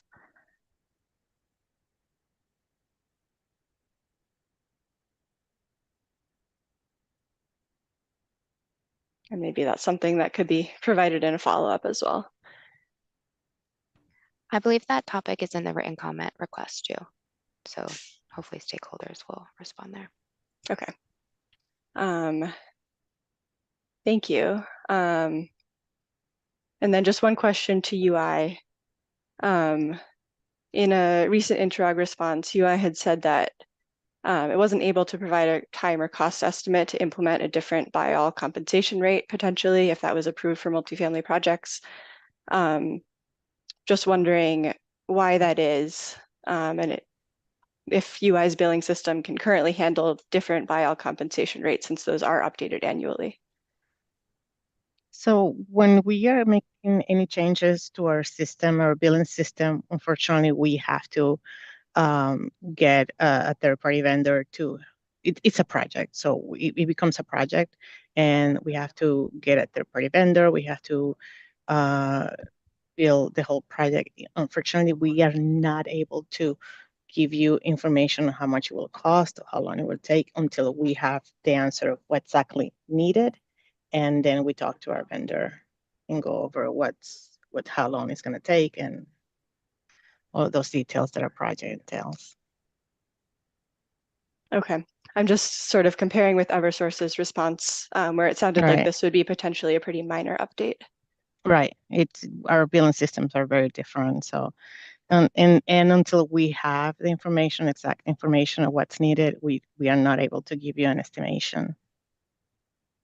Is that the case when RRES buy-all compensation rates are updated each year? Is that an extensive project to update them in the billing system, or is that something that can be done pretty automatically?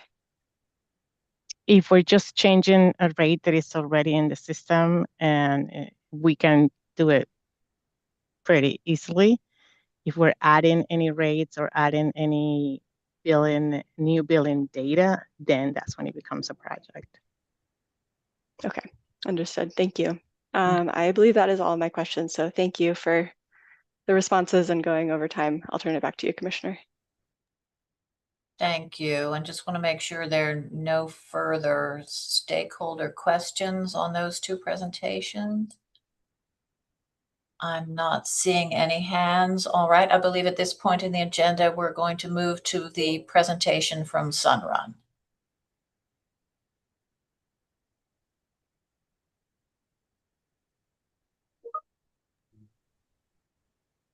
All right. Thank you, commissioners. My name is Kyle Wallace. I'm the Senior Director of Public Policy at Sunrun. Appreciate the opportunity to present in this technical meeting. This might be fairly short, given a lot of ground was covered in the prior presentation. Next slide, please. So wanted to start just with a overview of a couple of key points that were included in the written comments that Sunrun filed jointly with other solar companies and entities. I will note that anything that I say here is Sunrun's perspective, and there may be differences among those that filed. But wanted to just start with a couple of items from the Contractor Compliance Working Group report. The first is, we are supportive of most of the changes to the disclosure form, such as the changes to the terminology, the addition of the glossary with key terms so that consumers can better understand the information in the disclosure form, the checkbox for the multi-year net savings and financing entity. All of those changes we are supportive of. We do want to talk, I do want to spend just a moment on the timing of the disclosure form. As we wrote in the comments, we do feel like having the disclosure form provided at the same time as the contract is important, because that is also provided with the accompanying solar design. And so the customer has all the information possible. They can reference between the disclosure form, the contract, the system design to ensure that everything matches up and is accurate. Providing a disclosure form in a vacuum without that additional information from the actual contract would be less useful, just because you wouldn't be able to fully vet whether all the information on the disclosure form matches what is actually in the contract. And that would kind of defeat a key purpose of providing the disclosure form. And the important piece there is that, this is being provided at the same time as the contract. It's not saying the customer is signing both of these at the exact same, right when they get it, that they don't have time to review. We're not saying anything like that. We're just saying this needs to be provided in combination with the contract so customers have the full set of information so they can make an informed decision. Also just want to highlight that there's already the statutory cancellation period that applies to all home improvement contracts. This is spelled out in Connecticut statute and is under the purview of Department of Consumer Protection. And so that is a protection that's already built in, that's been considered. And in many cases, like in the case of Sunrun, we allow consumers to cancel all the way up until installation work has actually begun on the project. And so that gives substantially more time as well.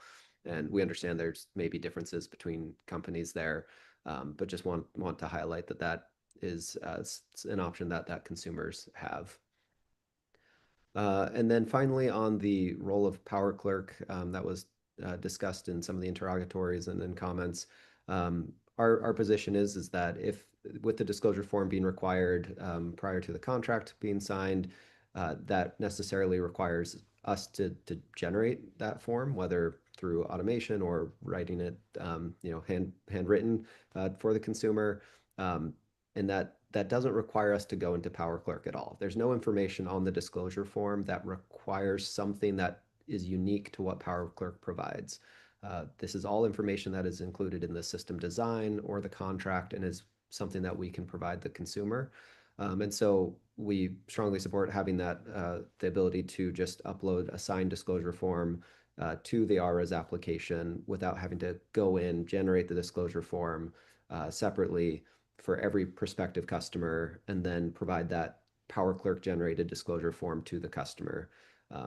In both cases, it should be the same information. It's just a matter of who is doing the actual generation of the form. And we believe that it makes far more sense and is more administratively efficient to just have the company be able to provide that. This is not to say that there's not information that needs to be entered into Power Clerk as part of the RRES application for reporting purposes or other purposes. We are simply just saying that we shouldn't be required to generate the form in Power Clerk for the consumer. Next slide, please. So a few notes on the standardized inputs and assumptions, part of the working group's report. The key point here is, regardless of what is ultimately approved, changes to the disclosure form, to the methodology, to standardized inputs and assumptions, just ensuring that there is sufficient time for implementation on the contractor side.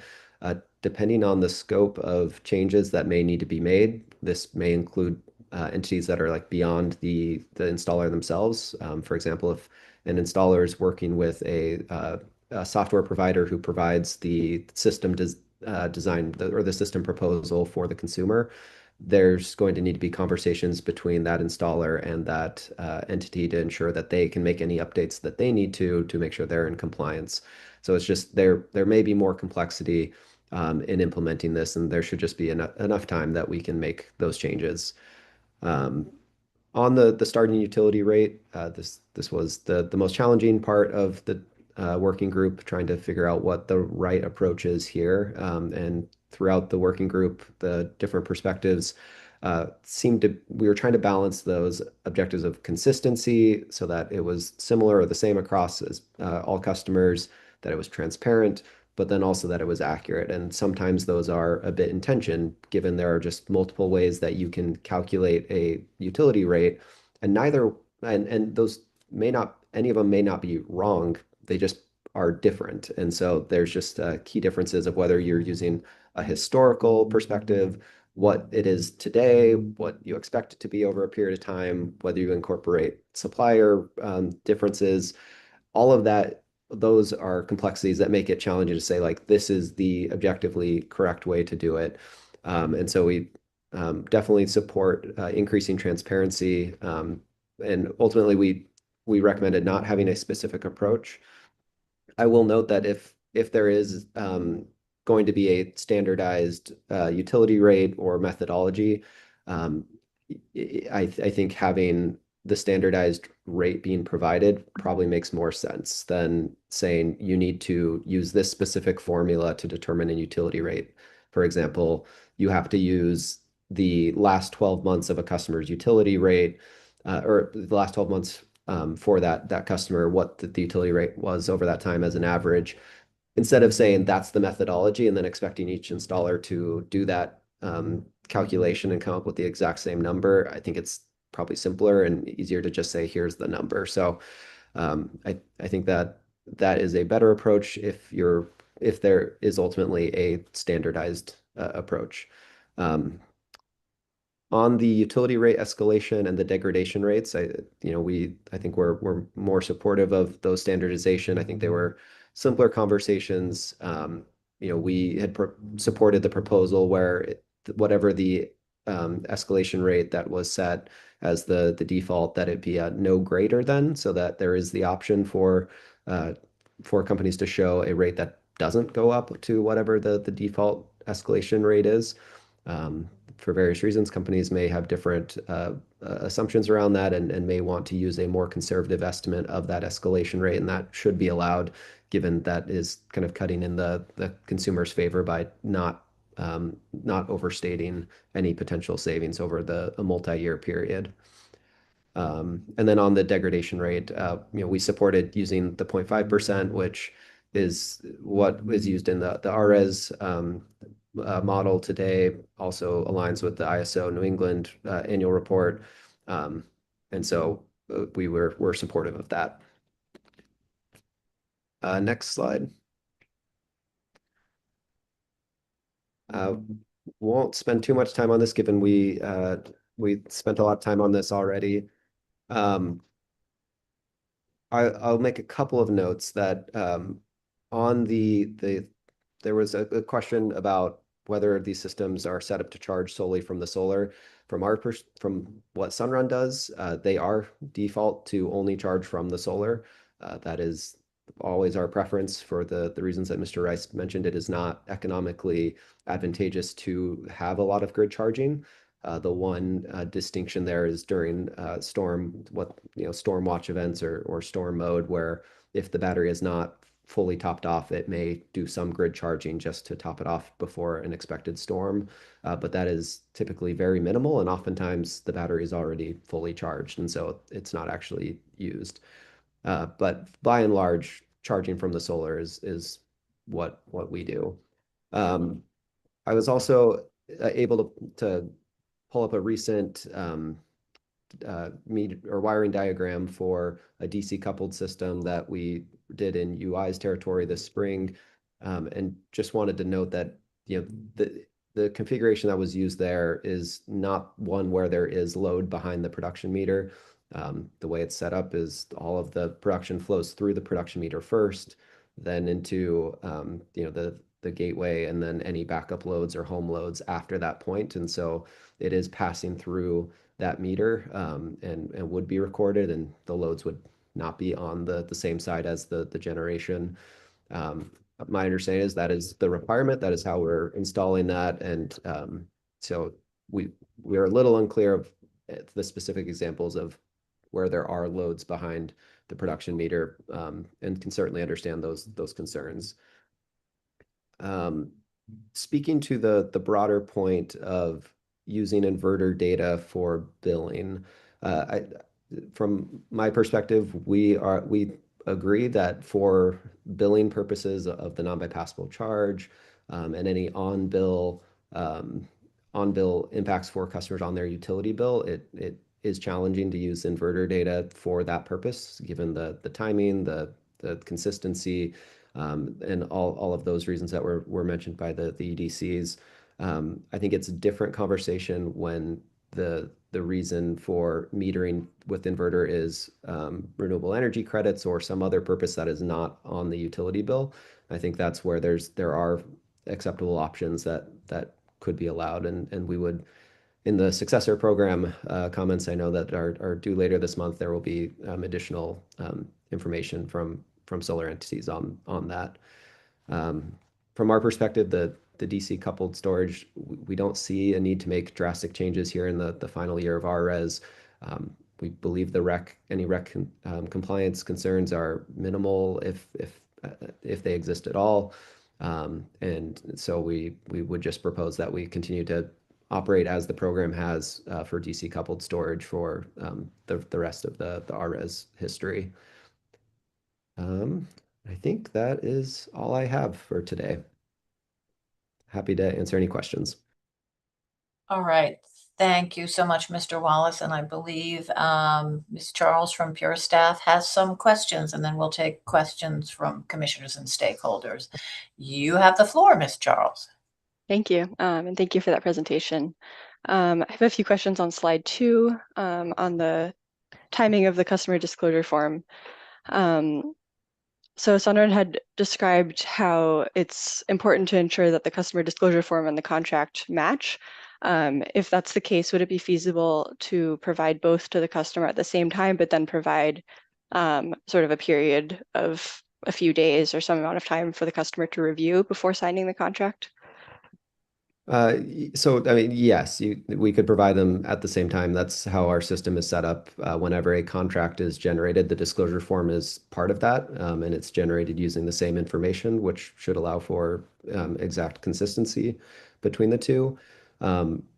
Regarding like being able to send that to a consumer and then not allow them to sign it for a period of time, I don't know that we have a way to like prevent them from signing something. I guess we would have to manually check whether they signed it before that period is up. I would note though that is, that concern about being able to review and consider, the document, like that is the same reason that we have the cancellation period in statute for home improvement contracts already. So it is in that sense duplicative to that requirement. It's just an additional waiting period on the front end of the home improvement contract, which, I'm not a lawyer. I don't know if that causes any potential issues with statute and home improvement contracts. I think from our perspective is, each consumer experience is going to be slightly different of whether they have been looking at solar for a period of time already, or if they, whatever time that they have already taken to review these, it's going to be different. And so I think we're not necessarily supportive of having a required minimum amount of time between when a contract's provided and when they can sign. Like ultimately, that is the choice of the consumer. If they want to take more time, if they are getting additional quotes, they should certainly do that. But I don't know that it should be forced if they are ready to move forward, if they've already met with other companies, if they've already decided, I want to move forward with this, especially given they have the existing cancellation period already that applies.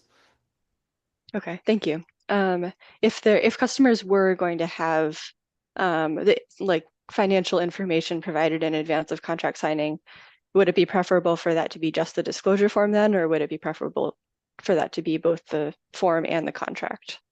I would think both. I think without the contract, if you just have the disclosure form, there's additional key information in the contract as well, and it's useful to have both. Okay. Thank you. And then what information is provided in the contract but not in the disclosure form? I mean, there's a whole range of pieces covered that are in more detail. Like they are oftentimes summarized in the disclosure form when it comes to, payment amounts, any escalation on the contract, estimated production, performance guarantees, warranty periods. There's just more details around all of those matters. And then there may be other things like consumer and company obligations, like allowing access to the system. There's just a range of things that are included in the contract that aren't necessarily included in the disclosure form. Okay, thank you. And then recognizing that Sunrun might not have complete information about how this works for all contractors, but do you have a sense of about what share of customers receive and sign a contract in a single visit versus taking more time to review it?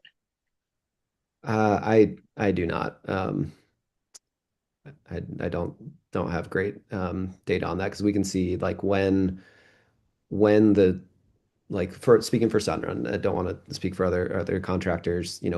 We can see when certain contracts were generated and when they were signed, but we don't necessarily know in between like when did the customer actually have eyes on this or not.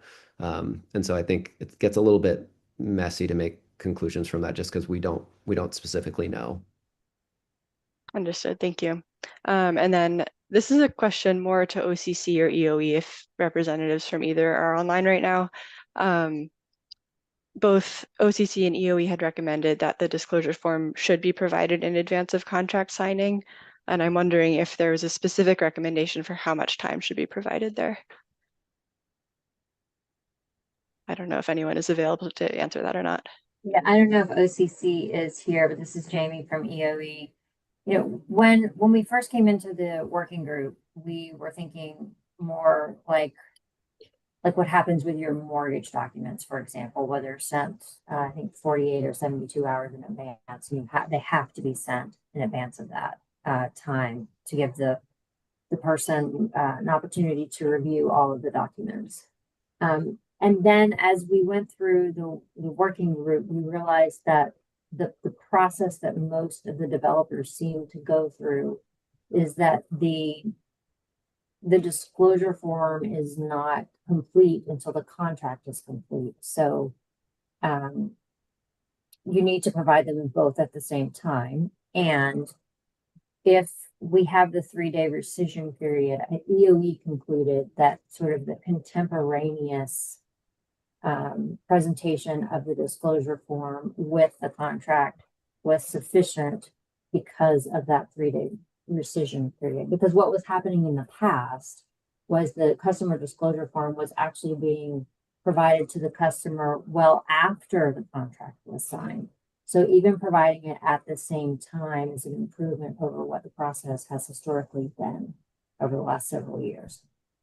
Now, I can't speak for OCC, but I can, if I recollect from our working groups, they were opposed to having the customer disclosure form and the contract presented contemporaneously. They were very much advocating for having the customer disclosure form in particular, but also the contract provided several days in advance, much like your mortgage documents would be provided. Again, I hesitate to speak on behalf of OCC, and I think that their comments are actually summarized in the contractor working group, which I can look back at, or anyone can, but that's my recollection.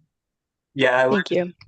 this is Jeremy Gleon from OCC. I would echo EOE's kind of characterization and sentiment. I would have to double check with OCC staff that participated in the working group to give you kind of to expand upon, I guess, our position. I'm not sure if we had a specific amount of time in mind. Okay, thank you. If you do have that information available and follow up, that might be helpful, but Will do. appreciate it. Then if we could turn to the next slide on the starting utility rate.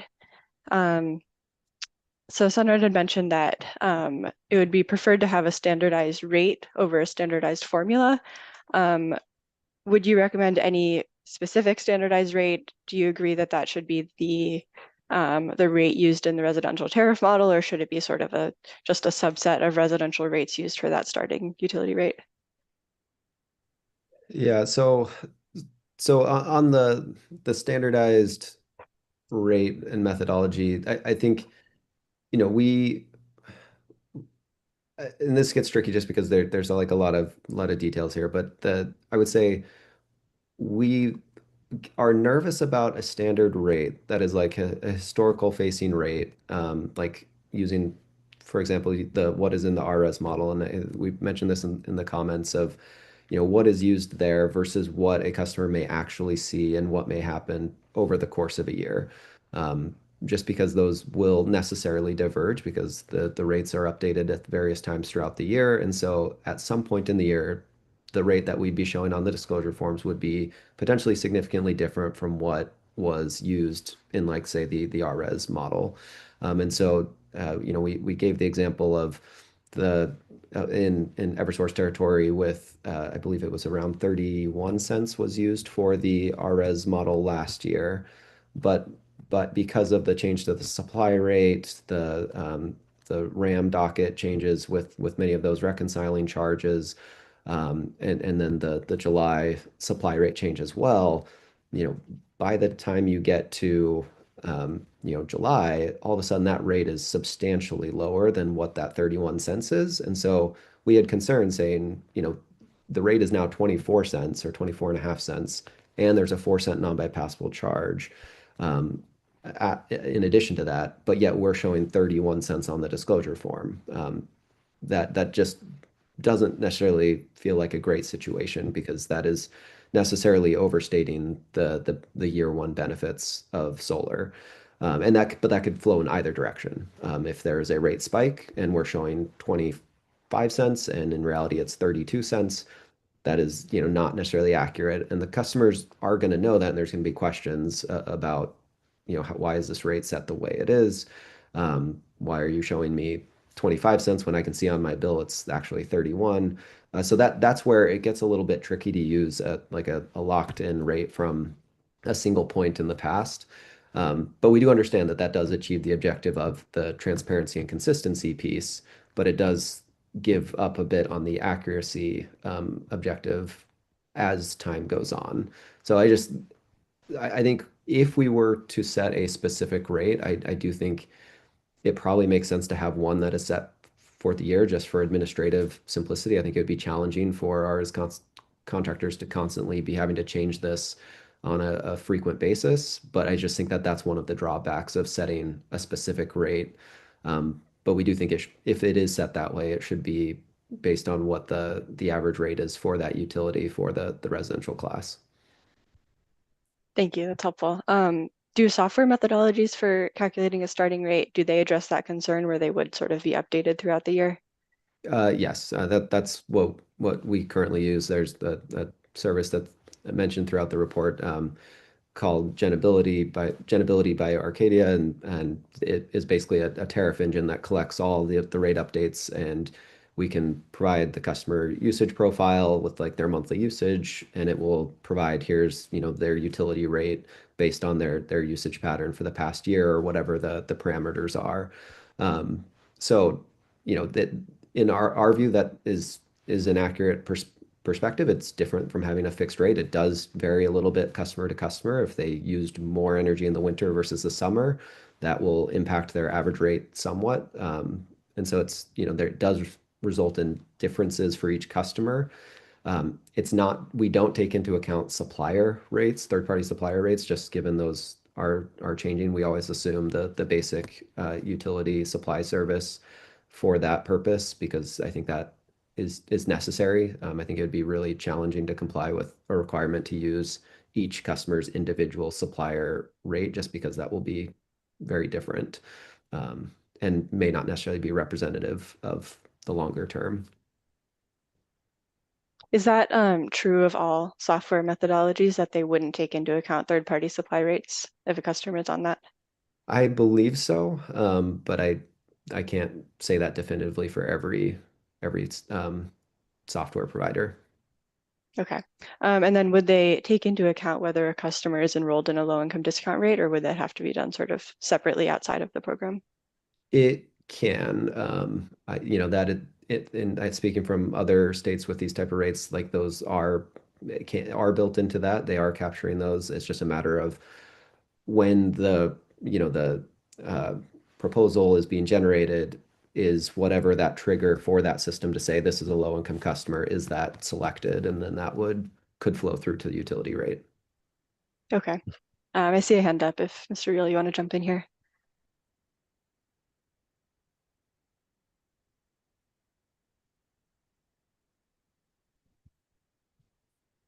Maybe not. Sorry, could you hear me now? Yes, we hear you now. Thank you.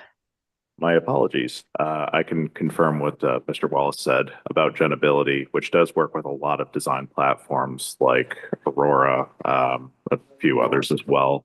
It can take a couple different utility rates throughout the year. So say, for example, Eversource and UI, where the supply rate does fluctuate twice a year, it will take both of those utility rates, inclusive of the supply and delivery for both segments of the year. So it does give a pretty accurate and telling usage history of the homeowner throughout the year, and it is also capable of bringing in low income discount rate savings methodologies for homeowners. Okay, thank you. And that would be a rate that's averaged across the year. It wouldn't be sort of taking the higher rate and using that to predict savings for the whole year or something. That is correct.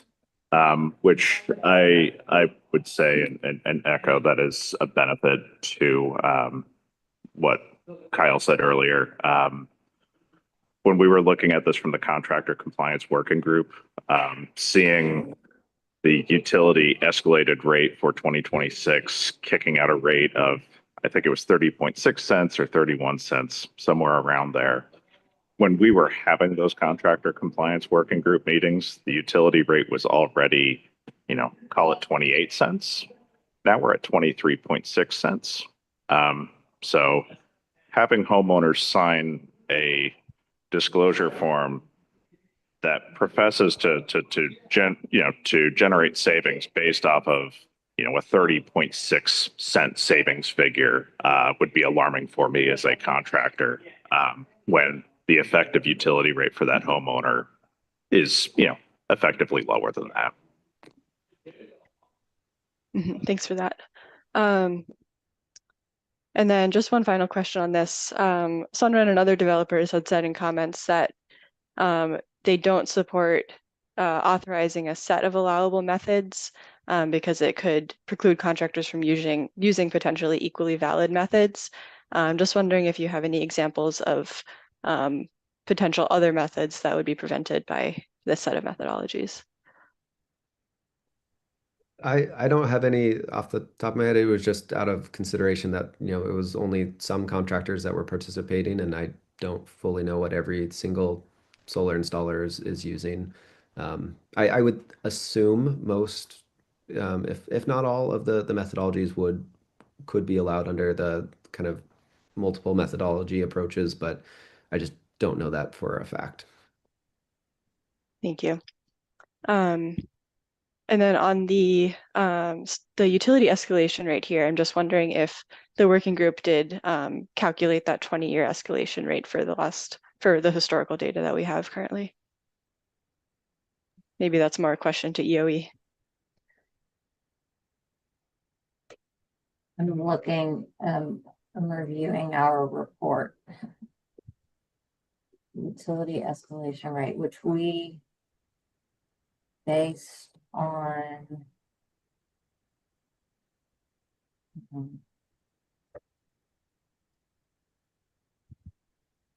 so the utility escalation rate that we ultimately proposed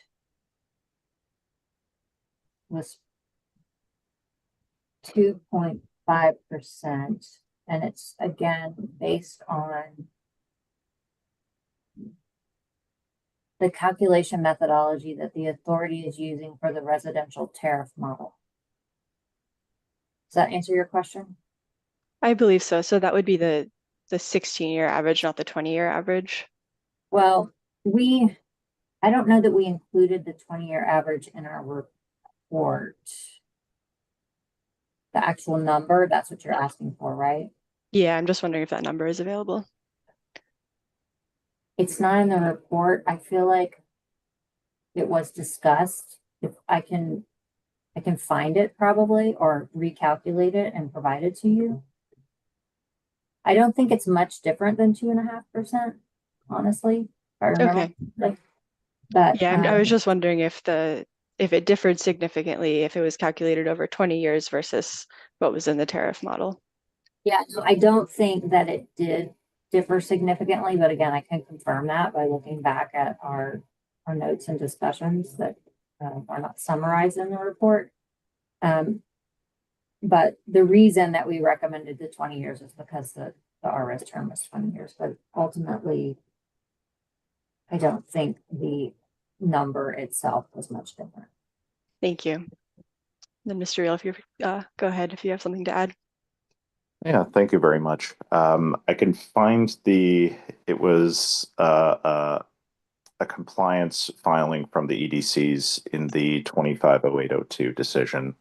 I'll see if I can dig it up and share it in this group.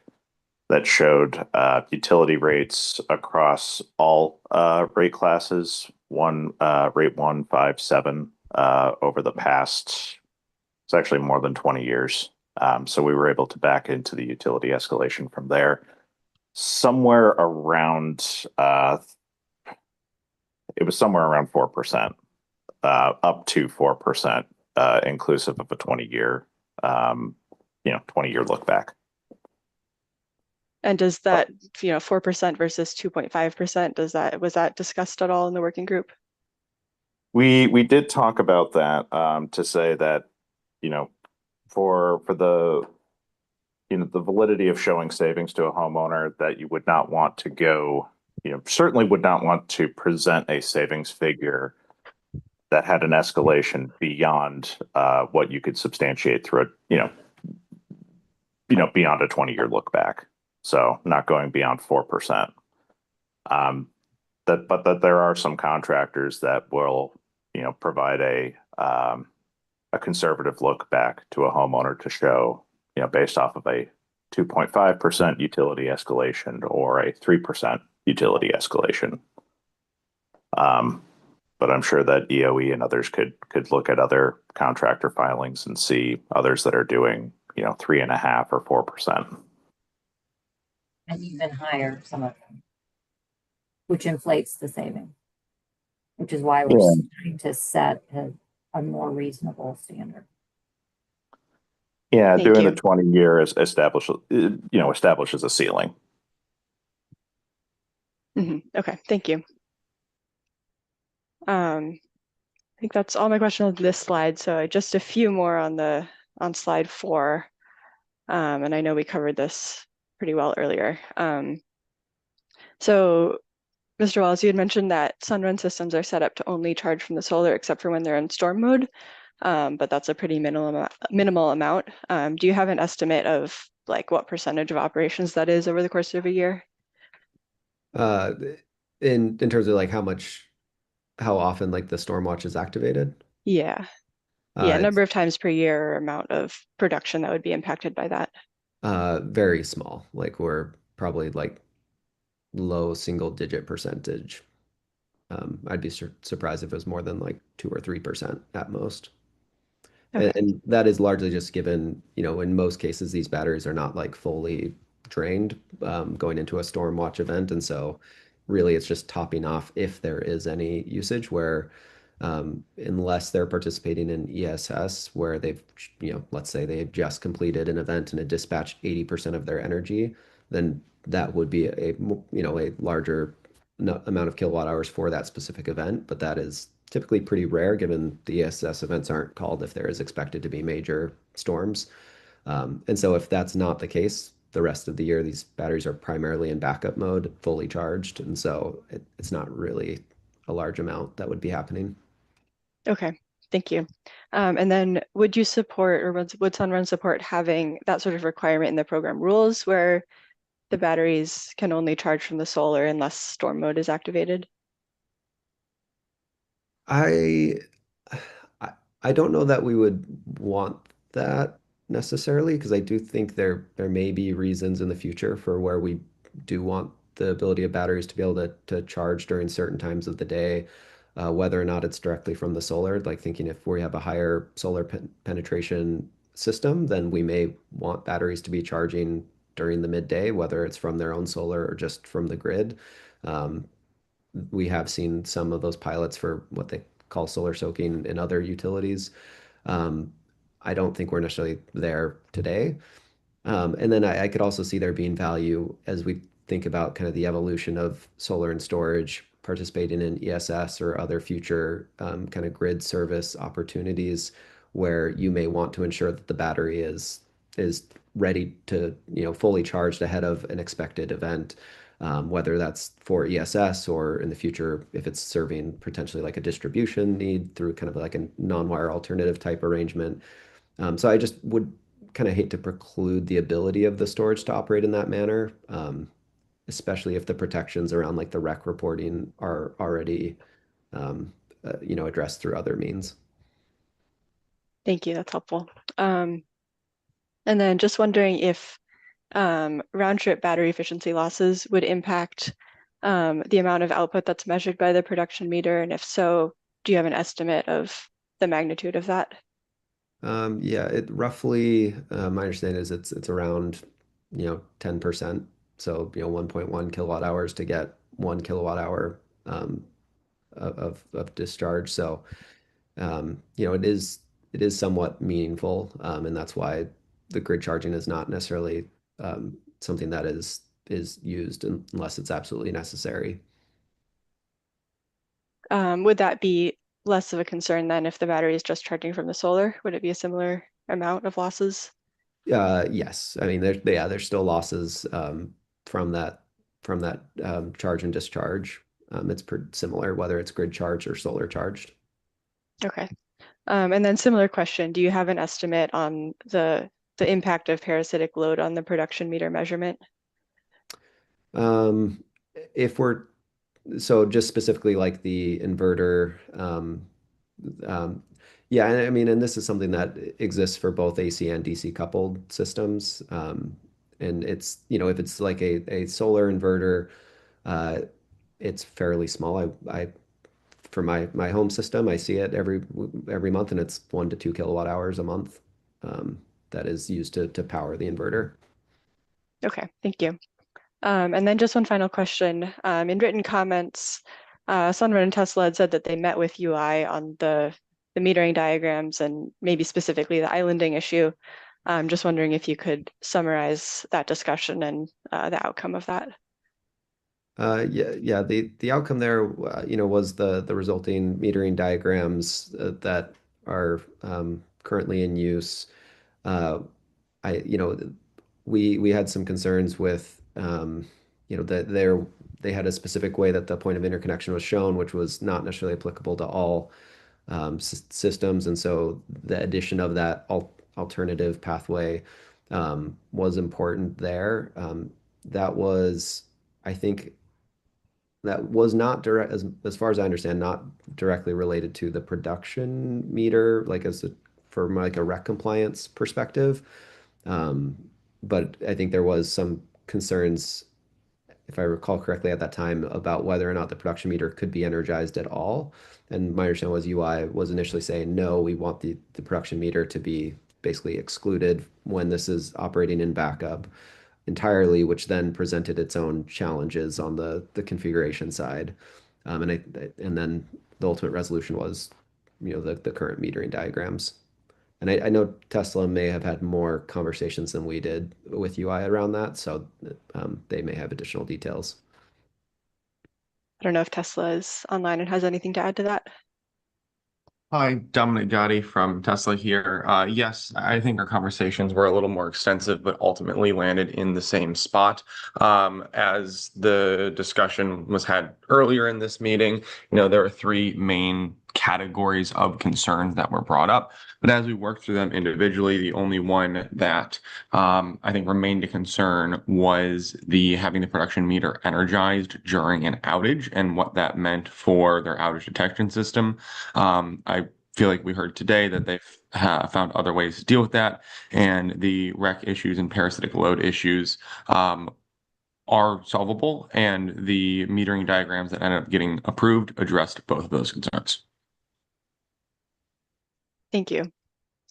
And I believe that is all of my questions. So thank you both for the responses and the presentation, and I'll turn it back to you, Commissioner. Thank you. Do commissioners have any questions for Sunrun? And then I'll see if I see any hands in the island of people. No? Last call, questions from commissioners or other stakeholders? All right. Well, I want to thank you all for your, all right, people. Nope, doesn't look like there's anything. I want to thank you all for your participation in today's technical meeting and the very thoughtful and wide-ranging and constructive discussion of these matters. We appreciate the time and expertise that you all have brought to this discussion and are very appreciative. As a reminder, the next anticipated procedural step in this proceeding is the submission of responses to the second set of written comments. They're due tomorrow, August 19th. The proposed final decision is tentatively scheduled for issuance on September 23rd. Written exceptions are due October 7th. Thank you again for your participation. And without further ado, we are adjourning this technical meeting. Thank you again.